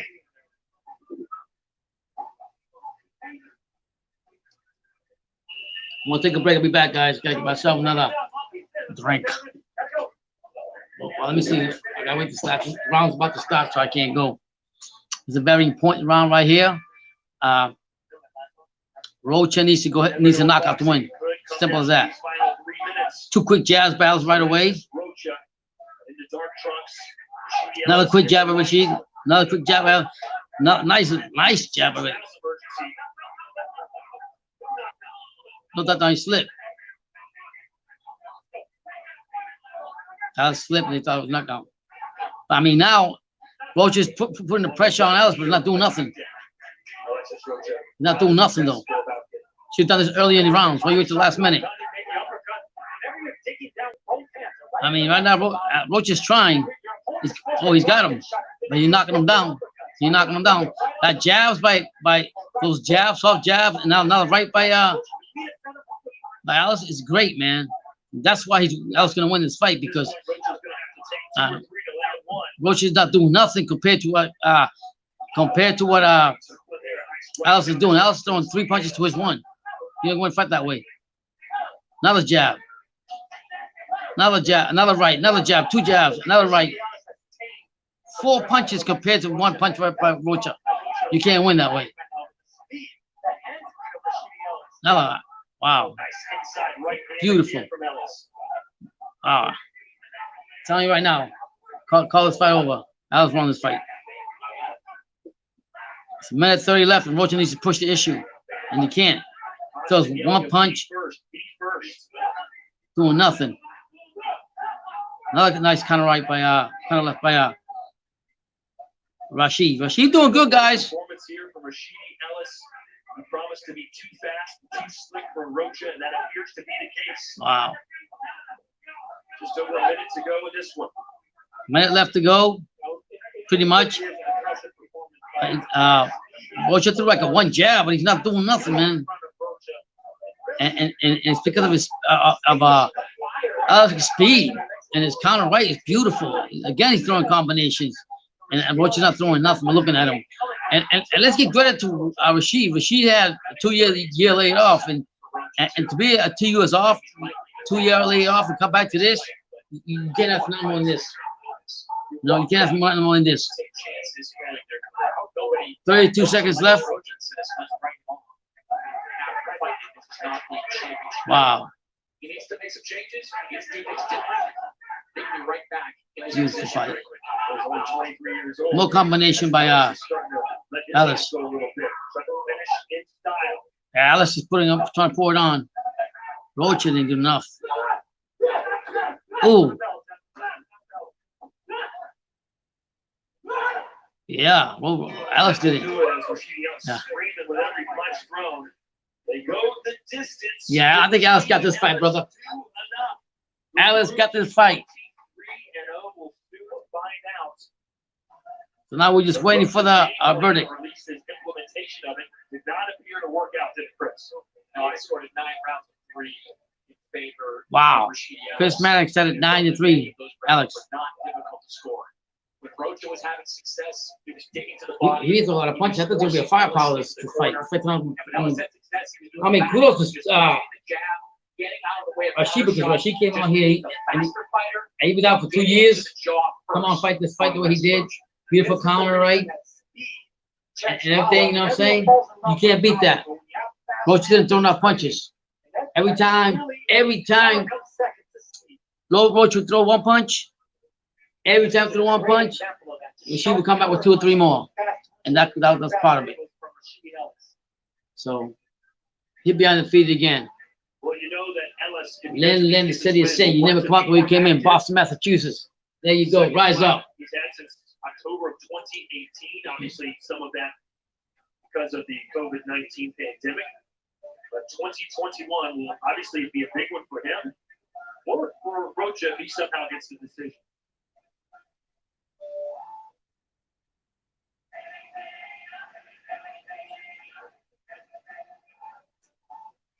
We're just waiting for a decision, guys. Rashidi Speedy Ellis, is he the kind of fighter that some of these top guys will want to fight because they see it as a fight they can win, or is he one of those fighters they'll look to avoid because he is so difficult to figure out? I don't know if they look to avoid him, but I think to get a big fight, he's going to have to position himself in one of the sanctioning body ranks. We talked about that this week. I mean, the aim is to get up into the top 5, 7 of some of these rankings after this fight and force a bigger fight down the line. So yeah, man, this fight didn't show me anything. I mean, I thought it was some more firepower, but Michelle was too much for it. Waiting for the verdict now. Well, ladies and gentlemen, after 12 rounds, we go to the judges' scorecards. Again, the winner of this bout will be the new WBC International Silver Welterweight Champion. Wow, International Silver Welterweight Champion, the winner. Jerry Gundu and Chris Migliori both have it 116, 112. Fernando Villarreal, 115, 113. Your winner by unanimous decision. Still undefeated from Lynn, Massachusetts. Woo! The silver welterweight. Woo! Intercontinental. So Sergio a little bit closer Woo! than I had it on this Closer fight. Right now, Roy still losing, man. He upset. and he moves on to a bigger fight. Yeah. Winner by 23-0. The fighter from Lynn hasn't fought 2 years. New Intercontinental welterweight champion. What that means? Rashidi Ellis certainly won by virtue of counterpunching. Didn't have the pop to really hurt Alexis Rocha, but he was landing clean every single round. His Shit, I hear more. The popcorn bag did more popping than Rocha did in the fight.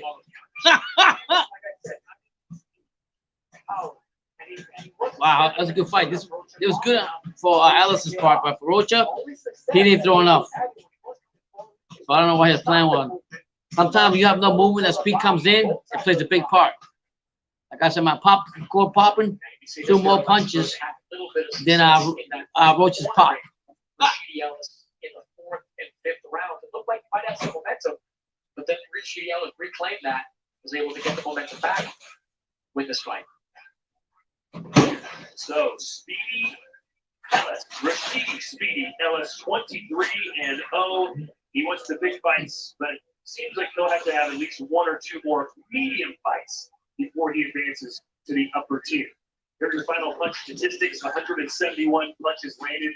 The punch was not that bad. The output was not bad, but you know, 709 thrown by the man. This popcorn here pop more, have more pop than Alex Rocha's had in his punches. So he could count on the bank. And power punches, slight edge to Alexis Rocha. We thought that would be the case tonight, but Now the main event, going tit for tat for the most part. I really don't care who wins. Munguia disappointed me last time. If he wins today, it's the easiest opponent. It's not an easy opponent, but it's not the best opponent. What do you guys think? Yeah, I was going pretty good on this one. I wasn't far off at all. So if you're That it won about 113, 150, 113, and So 3 straight unanimous decision wins to start this card tonight. We get ready for our main event, which we hope will break some big. this pop one is gonna have more pop than Munguia guy. Munguia should finish the other guy out. Tureano Johnson had the last 2 fights that Castaneda and Castanari or something like that, and Quigley. And he had a 2-year layoff. So if that is tomorrow live from the UK, November 7th.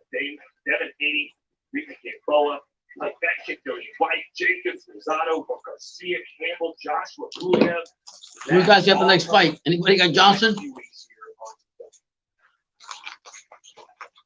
I mean, when you're gonna open up my eyes again. Next week, live from Fort Lauderdale, Florida, the Hard Rock Resort and Casino. Sergio and I will be ringside for this one. Wow. As it's the return of Devin Hayes. No. When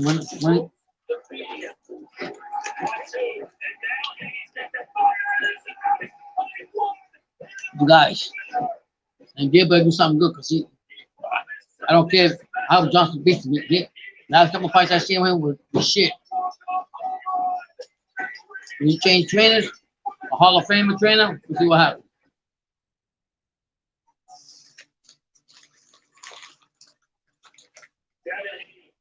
Gamboa, that is live November 7th next weekend. Check the zone Oh, wow. for time and availability in your region. Yeah, boy, Haney. Back inside our DAZN studios here in South Florida. Yeah, both so far. Haney's so far better opponent. Along with Chris Phoenix, who's in another fade right down the hallway. Let's talk quickly about Devin Hayes. A lot of people criticized him for this opponent, but we saw what Gamboa did in his last fight. He held his own against St. Davis. I mean, that's going to be the best name on his resume. Gamboa's a former world champion, Olympic gold medalist. Wow. Yes, he's a little bit past his time, but I mean, his name. He has something like that. It's going to be the best name on his resume.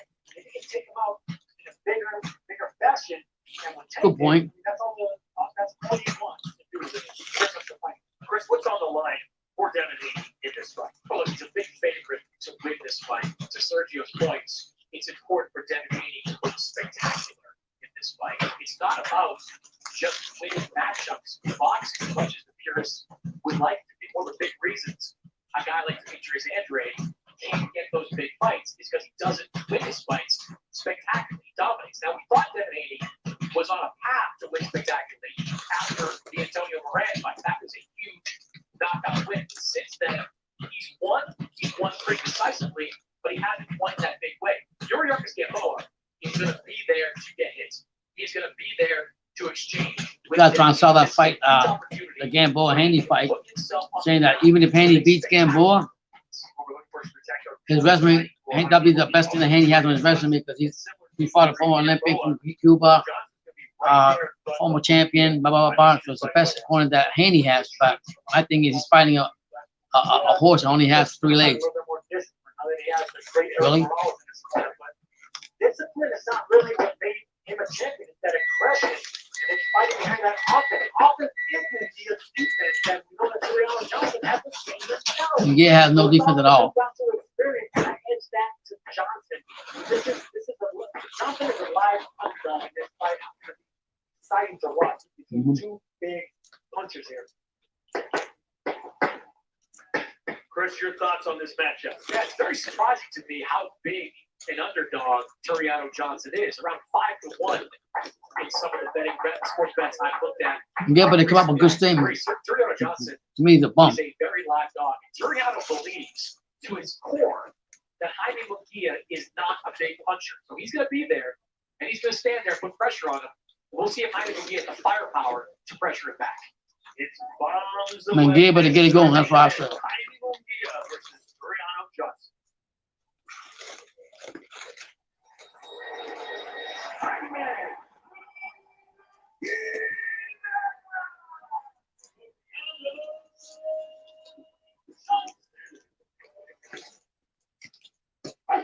I know they're just talking about just showing the preview of the Munguia working out, how he beat all the opponents. I want to see the nasty Tureano Johnson. But That would really hurt him. you only get so many opportunities in your lifetime. So Johnson, if you want to make a statement, do it now. Keep in mind, guys, tomorrow we got lives. Music Chachura, Tank Davis, and Santa Cruz. It is now time, ladies and gentlemen, the 160-pound showdown between Jaime Munguia and Tureano Johnson. Here we go. Munguia 35-0, 28 knockouts. Tureano Keep in mind that Munguia is 12 years younger than Johnson. So he's fighting an older guy too. 159. What did you think when you saw these two physiques? Well, look, Tureano Johnson is an established middleweight, but he admitted, looking at Jaime Munguia, he is a big guy standing alongside him. So it's going to be a physical fight, that's for sure. Yeah, Munguia told us he thinks he'll come in closer to 175 than 160, which is the contracted weight. But Johnson will not. What's going on? His game plan will not waver. He'll stand there and go toe to toe with anyone you put him in the ring against. You can't change it. Munguia is a younger guy. Incorrect. 12 years younger, so he should have a lot more energy, bring in more power, and dominate this Tureano Johnson, who's 21-2. And Munguia's 35-0 with 28 KOs. So, come on, man. Don't hype this guy up. I wish him the best. Don't hype him up. Final look at Jaime Munguia fighting out of Tijuana, Mexico. Standing 6 foot tall. He was huge for the 154-pound division. He's still big at 160, but for the first time, Sergio, as you mentioned earlier, he's fighting a true middleweight. Yeah, and like Tureano Johnson told us that he feels Munguia's style is tailor-made for Johnson. Yeah, man, the fights we have in the zone so far, the women's boxing, Sparza beat Sublima. We just had a great fight in the welterweight. Alex Rocha and Rashid Alex. And Rashid Alex won that fight. So is it Munguia. John's never been a title challenger, but he's been on that fight. We had we're going to learn a lot about the future of Jaime Munguia. Barata, what his name is, Barata from Nicaragua. With Soto. Soto won that one.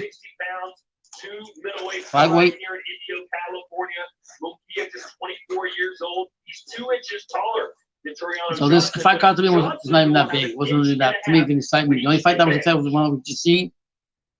And this one right here, like I said, I lost all my hope on Munguia. Just time. Only the referee can stop the fight. You coming in with a new trainer too? Well, here we go. Announcement.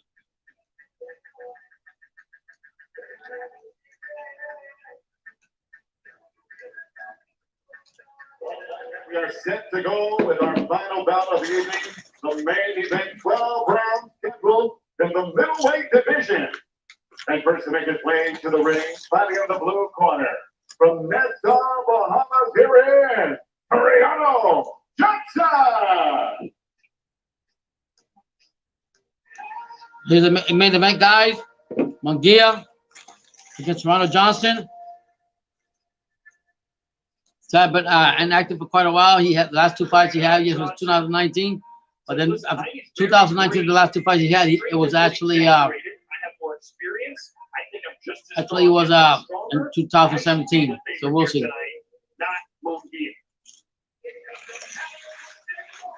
Both of Tureano Johnson's big losses were by knockout in the final round. What that tells you is that this man is willing to block his shield. We'll see what this guy does. But so dangerous all the way to the end. I really don't care who wins this one. Only because Munguia, to me, I'll say it again, hasn't shown me nothing. Rozier was also the trainer of the 2 men, and Johnson has only 2 losses. Curtis Stevens and Sergey Dervyachenko. Playing to the ring, fighting out of the red corner, from Tijuana, Baja California, Mexico, here is the undefeated Jaime Munguia. He is the former WBO super welterweight champion. Munguia's coming in now. Ali back in 2018, defended that title a couple of times, decided to vacate and move up to 160.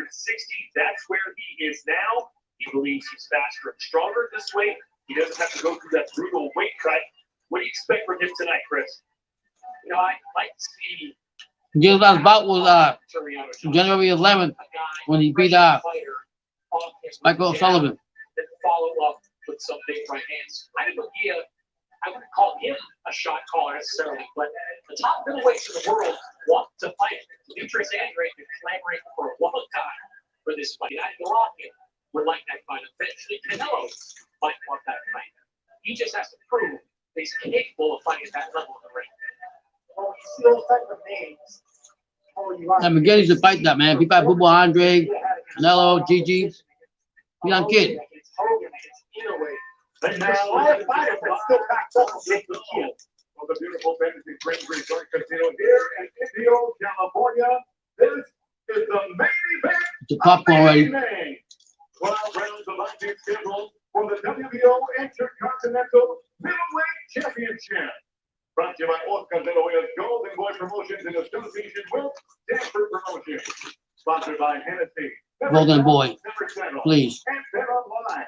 On for tonight's fight, brought to you by Bet Online. Yeah, better opponents can get this guy like Tureano Johnson, 36 years old, 12 years older than this guy. And Chairman John Carvelli. The three judges scoring at ringside of the Even for Bubu Andre Pat Russell, Brian Sucaloso, or anybody else, and Zach better than this right here. But I mean, no disrespect to Johnson, down the ring, disrespecting Raul Golden Boy because they could have done a better job. And now, ladies and gentlemen, the judges are ready and the fighters are ready. Boxing fans watching live on the zone, let the world know you are ready.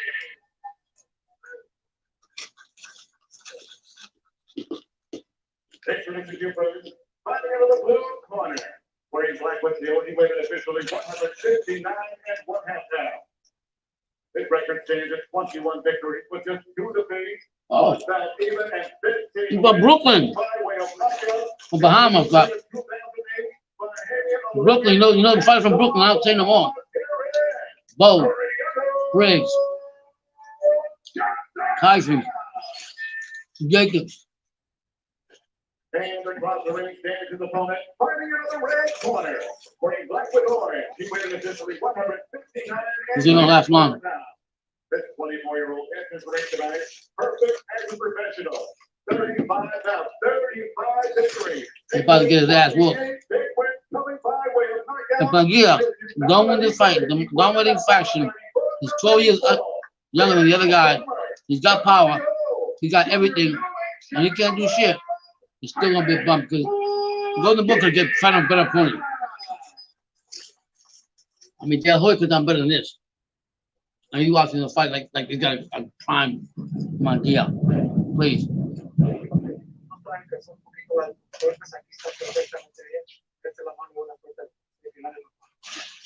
Is Jaime Munguia as good as his record indicates? Tureano Johnson doesn't think so. It's about to find out.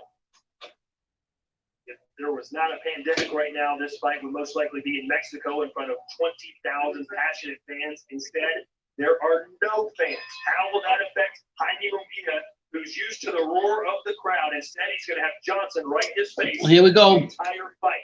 First round. Johnson's coming forward. Going to the body. Throwing combinations. He's pushing Munguia back. Munguia, he's going forward. Wow. Throwing a lot of punches to the body. Munguia's trying to answer him back. Wow. Wow. Johnson is throwing a lot. Wow. Johnson came out like a pit bull and attacked that body and everything, had him in the corner. Going to the body. Wow. Very active, Johnson. I don't know. Munguia's trying to fight back. I don't know why Munguia don't use his height advantage and keep maintain distance. Wow. Wow. And Johnson throwing like these shots like this. The choppy right shots and going to the body, top side. Munguia's coming forward now, but there we go. Nice jab by Munguia. Nice uppercut by Munguia. Johnson's pushing him back. Johnson pressuring the fight. Munguia is throwing combinations, but not hurting. With a style like Tureano Johnson, it doesn't matter if he's orthodox or lefty. He's still going to be coming. Jesus. Ooh, nice shot by Johnson. First round, Johnson's coming out, boy. How high does Johnson have his trunks pulled up? Wow. It's a great fight. So this is a good fight, man. Coming off a Munguia should dominate this fight. He's a younger kid, bigger fighter. He's got the power. But Johnson's is the one coming out doing something. This is the first time that Johnson faced the full-fledged career middleweight. There's actually both full-fledged middleweights. That way, exactly middleweights. Johnson's going to the face, the body. Trying to keep the fight close. Pushing back. Munguia, I can't deal with the quickness. He showed us anything, at least defensively, is that he does have a really solid chin. He was buzzed at the end of the third round. Wow. Not bad. Again, Johnson got Munguia in the corner, going to the body. Hit him with those shots. Whatever you call those shots, like this, right here. Wow. Munguia's coming back with a couple uppercuts. Oh, he's coming with combinations now. But Johnson's fighting back. Munguia's coming forward. Damn. Wow. I don't know all right. I got Johnson this one. I gotta give this one to Johnson. Even though Munguia came late in the round. But I expect Munguia to finish him off. I don't expect this to go 10 rounds. Whatever one of this. I don't expect this to go all the way though. I expect Munguia to come in here and impress me and say, Nelson, you know what? You lost faith in me against Hogan. I'm going to show you what I can do. Oh, wow. Yeah, he'll probably tie it out early too, Miller, because he's actually Johnson's an older guy, man. He's 36 years old. He knows spring chicken compared to Munguia. But you know what? That's the style he wants to fight.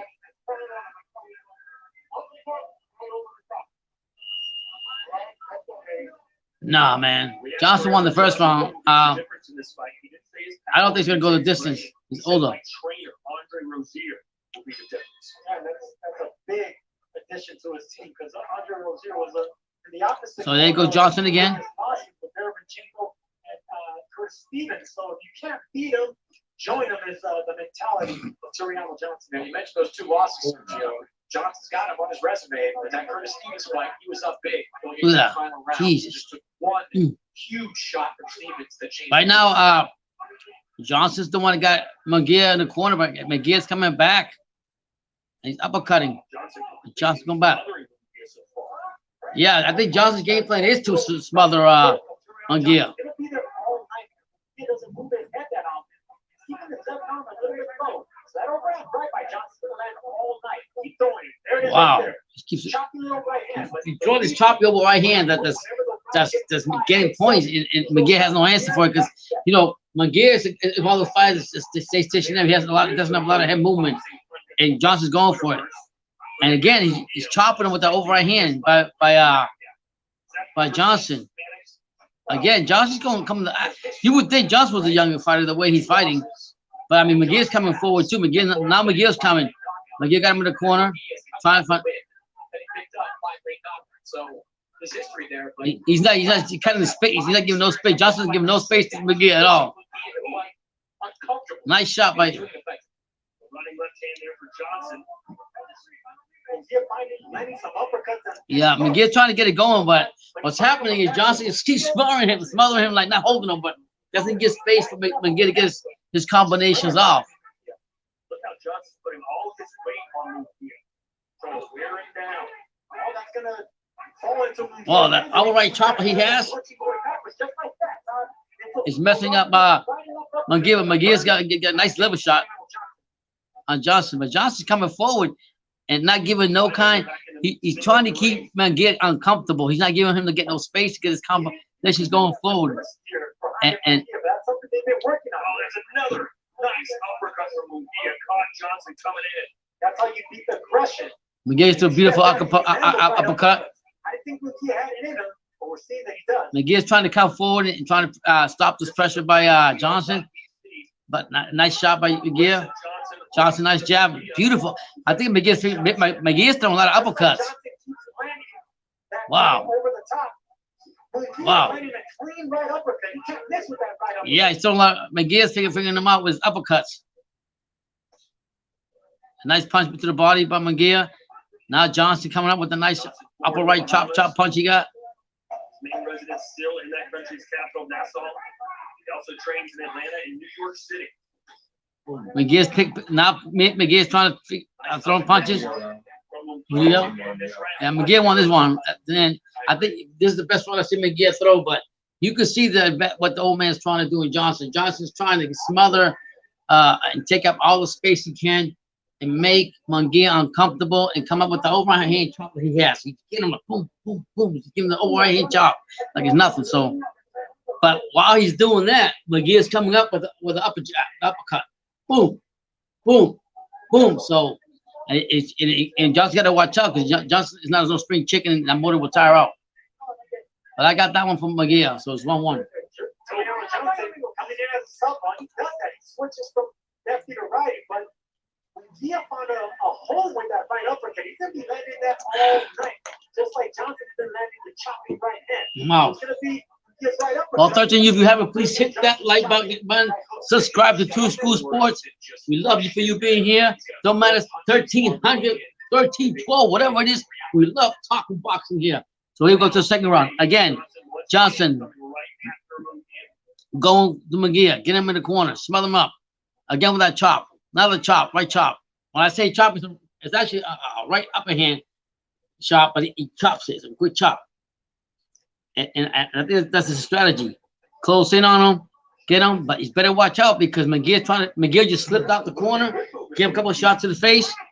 And that looked good. Johnson's feeling that power over these last round plus. The both fighters is right in the middle of the ring right now. 36 years old.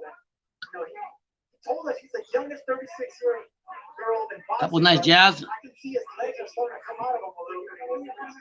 Yeah. Holding forward on Munguia. And described himself as Wow. basically the Benjamin Button. He's for a 36-year-old, he's giving a shot. 35. Munguia just patiently waiting for him to tire him out. He thinks he's regressing age-wise. And Legs are telling you it's nice jab, uppercut by Munguia. Munguia's picking him up, uppercut, jab, body.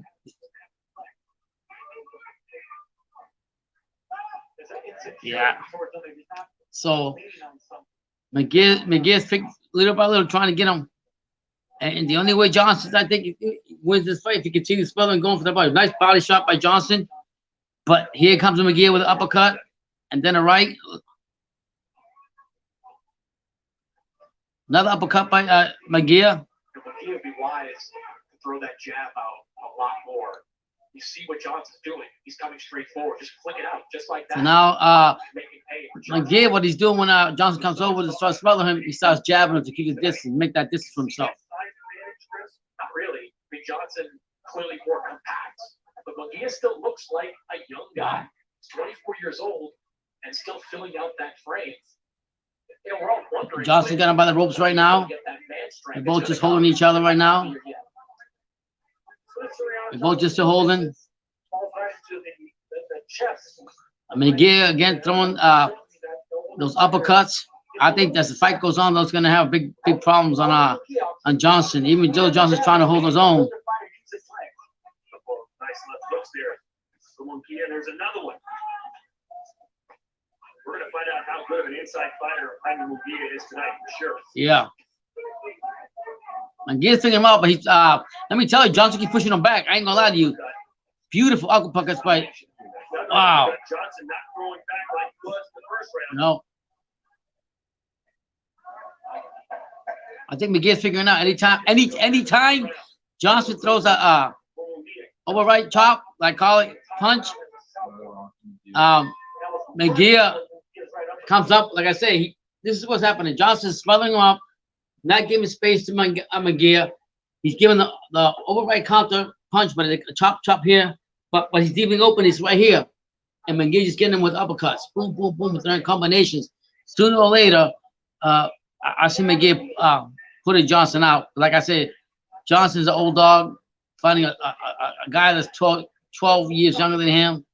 And Sobier, who he fought before that, and so forth, so forth. But you're fighting Munguia, who's 12 younger with some power. You're not going to beat him. He's not going to be 5 for 36-year-old. I'll tell you that right now. So I'll be honest with you. I don't think this is a good match for opponent for Munguia. Even though, of course, people are going to disagree with me and say, "Oh, just another fighter." Golden Boy say, "Oh, he's legit, this and that." Now, come on now. Johnson's 36 years old. He's tired. Round 4. I said round 5. What 5? I said knock him out. Very bright opening round for Tureano Johnson. Appears to have gone the way of Jaime Munguia. Man, Johnson is going forward still. In favor of Munguia. Johnson was effective. I think he took Munguia off guard a bit in that first round. Since then, wow, Munguia's pouring around with those jabs. I mean, those uppercuts, man. And the inside is doing some damage to Johnson. And Johnson looks tired out. You can see Johnson trying to bully Munguia up against the ropes. Put his weight on him, force him off balance. Good body shot inside by Tureano Johnson. Left hand. Yeah, man, I ain't gonna lie to you. That's what's happening. Munguia's coming strong towards the end of the rounds.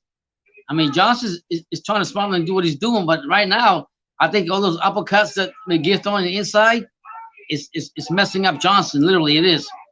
I mean, it's a matter of time where that wears you out, and then yeah. Because Andre Rozier saw that body shot. That body shot paid the right out there. Munguia come down, which is opening up the left. And Johnson's, I mean, give credit to Johnson. He's an older guy, but I see Munguia finish this guy off. I mean, another uppercut. Beautiful. Beautiful shot from Munguia. Nice body shot by Johnson. But those body shots, to me, are not having no effect on Munguia. Munguia's figured out the formula, and he's coming up there, letting Johnson punch himself out. Then he comes up with an uppercut. Wow. Here we go. Beautiful combinations by Munguia. Right, left. Now they're grappling in the middle of the ring, close to the ring.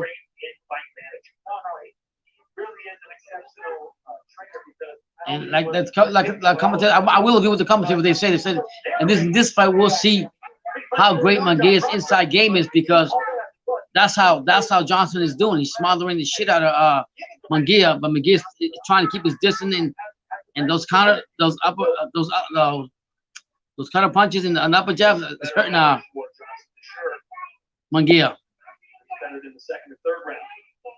Couple jabs up by Johnson, nothing doing.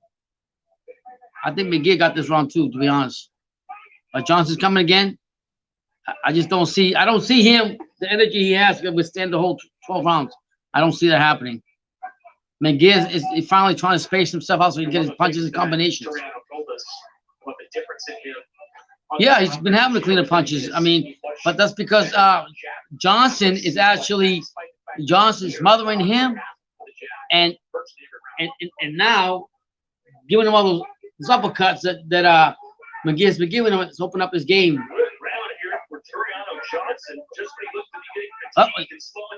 Johnson's got Munguia in the corner again. I mean, oh wow, a couple of shots. They're fighting back and forth. Johnson won this round and towards the end. I think it's Johnson's like I said, his game plan is to come in, smother Munguia, and use that counter, the upper right hand counter punch he got, punch he got, tap he got. But he's got to be sensitive to those jabs. Those jabs are hurting Johnson too. Remember, he's an old dog. He ain't no spring chicken.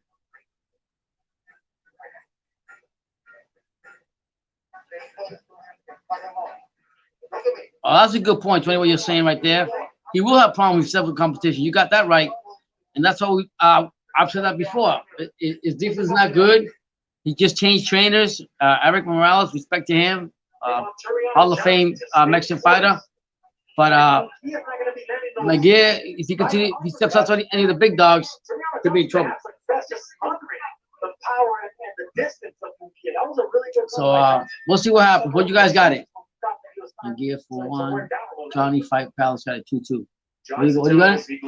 Yeah, 2-2. So Munguia just came in, couple jabs, but now Johnson's making the pressure again, not throwing no punches, but trying to get Munguia back in the corner.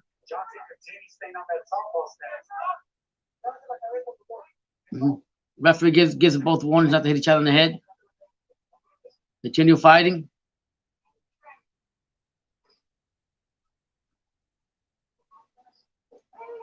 Johnson again continues the southpaw. putting the pressure on, trying to close the distance. Munguia, beautiful shots to the body. Chris, from Jaime Munguia joining forces with Eric Morales. Well, it certainly has added to his offensive arsenal. He's better with combinations. He has been Go Johnson again. Jab at times, but we haven't seen that much this fight. But that's the key here. Again, the referee wants him another hit in the hand. There's got to be a jab waiting for him, just like that. Even if it doesn't land, just like that. On the other end. Right now, both fighters just holding on. A little bit more jabs coming out of him, but I think that And again, the pressure's coming out. They both have an inside fighting. They're both going back and forth. instead of throwing away just a combination of power that Right now, those uppercuts, I think that Munguia's throwing is going to have an effect on Johnson as the other rounds go on. Munguia's fighting back, getting his distance.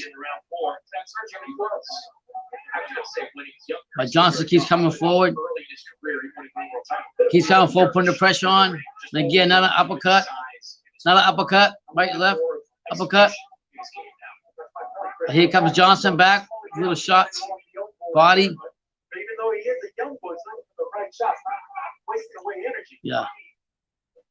You gotta get credit to Johnson, man. He got that rabbit punch. Right hand. That looked like Johnson held his hand with his left glove and punched it with a right. Wow. You gotta respect Johnson though, man. He's coming forward. Starting to set in for Munguia. But this is Johnson's fight. I mean, he frustrates opponents. He smothers opponents. Munguia, beautiful couple jabs. But then again, Johnson gets smothering him again. Not smothering him, like he holds this like that. Like, doesn't give no space to Munguia to do anything. Nice body shot by Munguia.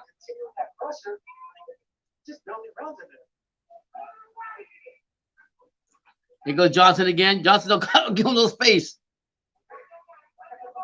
16 seconds left of this round. Who wins this round? Johnson just caught a little jab. Still a long way to go in this scheduled for 12 rounds. Approach the end of the fifth. Two big middleweights. It might come down to a battle of attrition. We're used to hearing that. All right, I get that shot. McGear's winning those at the rounds at the end. McGear's winning those rounds at the end. I give it to him 3-2. You got it. Yeah, McGear looks tired though. This old man weighing him out too. All that weight. Yeah, man, guys, you watch the fight. Johnson is far southpaw, right? But he's hitting him. He hit him and hitting him on the side. He's not making McGear feel comfortable. And but McGear's plus what I see in this fight so far is the uppercutting. That's doing damage to Johnson.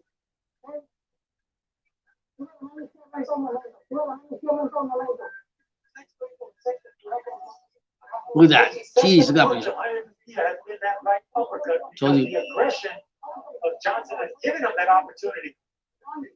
Jesus. You see that combination there, Sergio, all starting. Wow. I don't think it'll last. I think I'll be surprised to get this out. How do you have it 3-5? I've got 3 rounds to 2 now for Tureano Johnson. Done a nice rally. Wow. Dropping 2 of the first 3. I mean, I can see that. Yeah.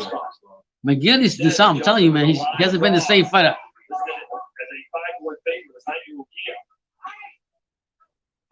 Put a little cash on Johnson. You got to be feeling pretty good about yourself right now.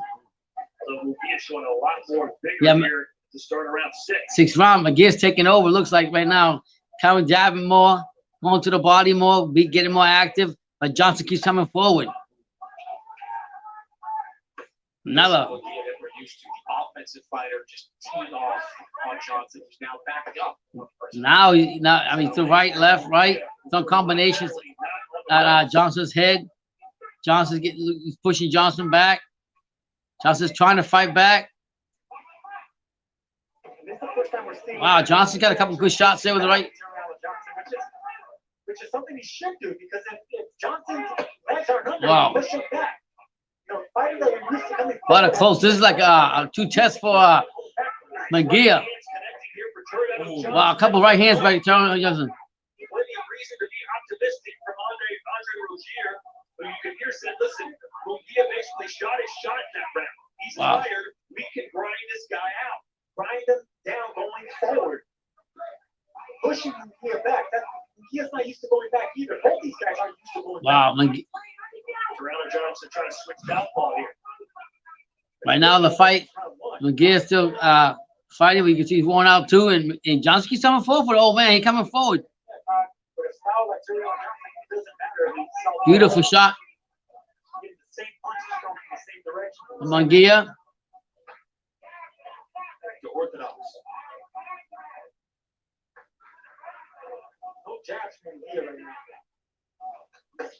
Nice body shot. Nice job by Munguia.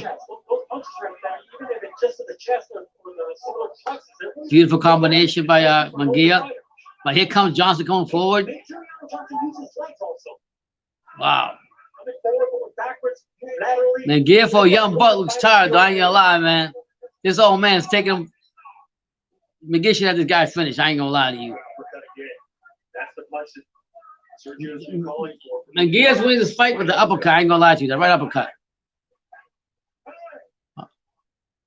What happened? Oh, it's accidental headbutt. Oh, accidental headbutt, and the referee has a cut above the left eye, and the referee has the doctor checking up on him. Man, for both fighters, this is a good break too. Yeah, Like, they were active, both of them. yeah. I want Munguia to finish this off. What's one more round? Oh, That is a nasty looking cut right on the upper lip. Wow. Oh, wow. Shit. No more rounds. No way. Johnson got a slip, cut up, split up like this. Yo. Split up like this. Crack. If you open it up, cut like this real bad. Wow. Third lip on his face. Not hurt yet. How it That's was tough. scored That was the headbutt. That had to be the headbutt. Here says it was. An accidental headbutt. We'll go to the scorecards. We go to the scorecards. Johnson may well win this thing, although Munguia sensing some urgency. Oh. Wow. He might get that. He might understand it. Oh, and a leg punch there from Munguia. The referee apparently not going to warn him for it. And now let's see what the corner can do. Wow. Got a split on this, like a deep split in my headbutt, like cut in half. Cut in half. It's crazy. Deep. It might stop the fight, but I don't know. Yo, this is one of the. I think this is one of the first times I've seen an injury this group so much. To my headbutt. Like, yo, I think headbutt find me on the lip. Wow. How common is that? Like, I've damn. never seen a cut on the lip that bad. Yeah. Guys, if you see Johnson's lip, my headbutt, it's split open like this, like a scissor cut. Like it went out, it's disgusting. And that now They're saying it might have been a punch. yeah, that's what they're saying. Stopped it, I believe. They should stop it. But how are they scoring? Oh, We're my not God. ringside, of course. But how are they Johnson's scoring winning this fight, but I don't know now. stoppage? Are they saying it was a headbutt, or are they saying it was a punch? If it was a punch, that's a stoppage. Yeah, it's a TKO win. Boy, Oh my God. that is incredible. Just in time for Halloween. You know, you get older, your skin. Well, guys, the fight has been stopped. I don't know, but like, Uh, I don't know if we went to the scorecards. I don't know. Doesn't matter how I look at it. He stopped. The fight was stopped. I didn't know if it was an injury or something, but if you can see, if you see the cut, it's split up like this. Bad. Like, that's half. The whole thing. You open it up, you have a lip like this. Never seen an injury box like that. Your lip is all split open. See the blood shooting off the face of Johnson. It was the right uppercut from Munguia. All those right uppercuts did damage to him. It split open his lip like this, Yeah, it was That's the case. damn. like a scissor cut. So the fight has been stopped. Yo, Munguia, Between the right bro. uppercut of Munguia and the right chopping right hand of Tureano Johnson, we see that Munguia's right uppercut. Wow. Too much damage right there. Yeah, I told you it was right cut. And if you ever wondered how hard Munguia So the fight's been stopped. he just exploded Johnson's face with a right uppercut. And if you wondered if Munguia can punch going backwards, stepping. Yeah, he can't continue with that slit. You're right. Slit. That's what we're looking for. They are scoring this as a punch, and it'll be a TKO or a KO, right? And he was winning the fight. So not gonna win for Jaime Munguia. Certainly not the way he wanted to win it, you would think. But he does improve to 36-0 with now. He fought an older guy. Johnson will go home tonight and feel very bad. And wonder what might have been, because his game plan appeared to be working. Game plan was about to start working. It's a shame because Andre Rozier, I'm sure they had a strategy going into the So guys, the fight been stopped. Doing exactly what they were prepared for. But credit to Munguia won with a TKO because of that slit on the lip from the uppercuts, like I was saying. That's what caused that injury to Johnson. But I mean, if the fight would continue on and Johnson get that slit, who knows if Johnson would have pulled one out of his hat. So, Joe Martinez for the wow. So we're gonna hear this out real quick, then I'm probably gonna get off. I got long lives tomorrow, 2 o'clock.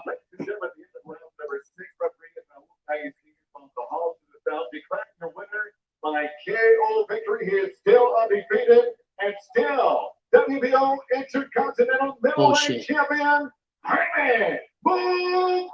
Yeah, you fought an old man, dude. I mean, give respect to him. 12 years younger than him. Well, how would you rate his performance, Sergio? I saw some things that I can see the young man doing differently, and for that I applaud him. I can see the differences that Eric Morales was having, like boxing backwards, stepping back, landing that right up. I mean, it's not like he's a bad fighter. No, he's not a bad fighter. The thing is, I set my standard high on him. You know what I mean? From the Hogan fight, and then the fight after I've seen him fight the last one he fought, so that Johnson would have won that. Huh? Because he fought Patrick Galati after. I would love to see And what then he the fought judges' JLC. scorecard would look like after the end of that 6th round. Because Johnson certainly won at least 2, if not 3 or 4 of those early rounds. Wow. Let's look back at our highlights. Anyway, guys, live is done. Thank you all, 18, 20, whatever you've been here. Appreciate it. Tomorrow, we're going to have, like I said, we're going to have the Yusuf Shura fight at 2. Then with the Tank Davis, Little Santa Cruz card. Top Rank is also fighting. The Monster's going to be fighting Onoye. I forgot who was the main card on that one. So there's a lot of boxing going on tomorrow. So I'll quickly just recap real quick what's happened. Munguia went on a TKO. What's up, Pops? You got it? What's up? Hey, man. The fight's over. See that slit that Mike Johnson got? Yeah, man. It's unfortunate.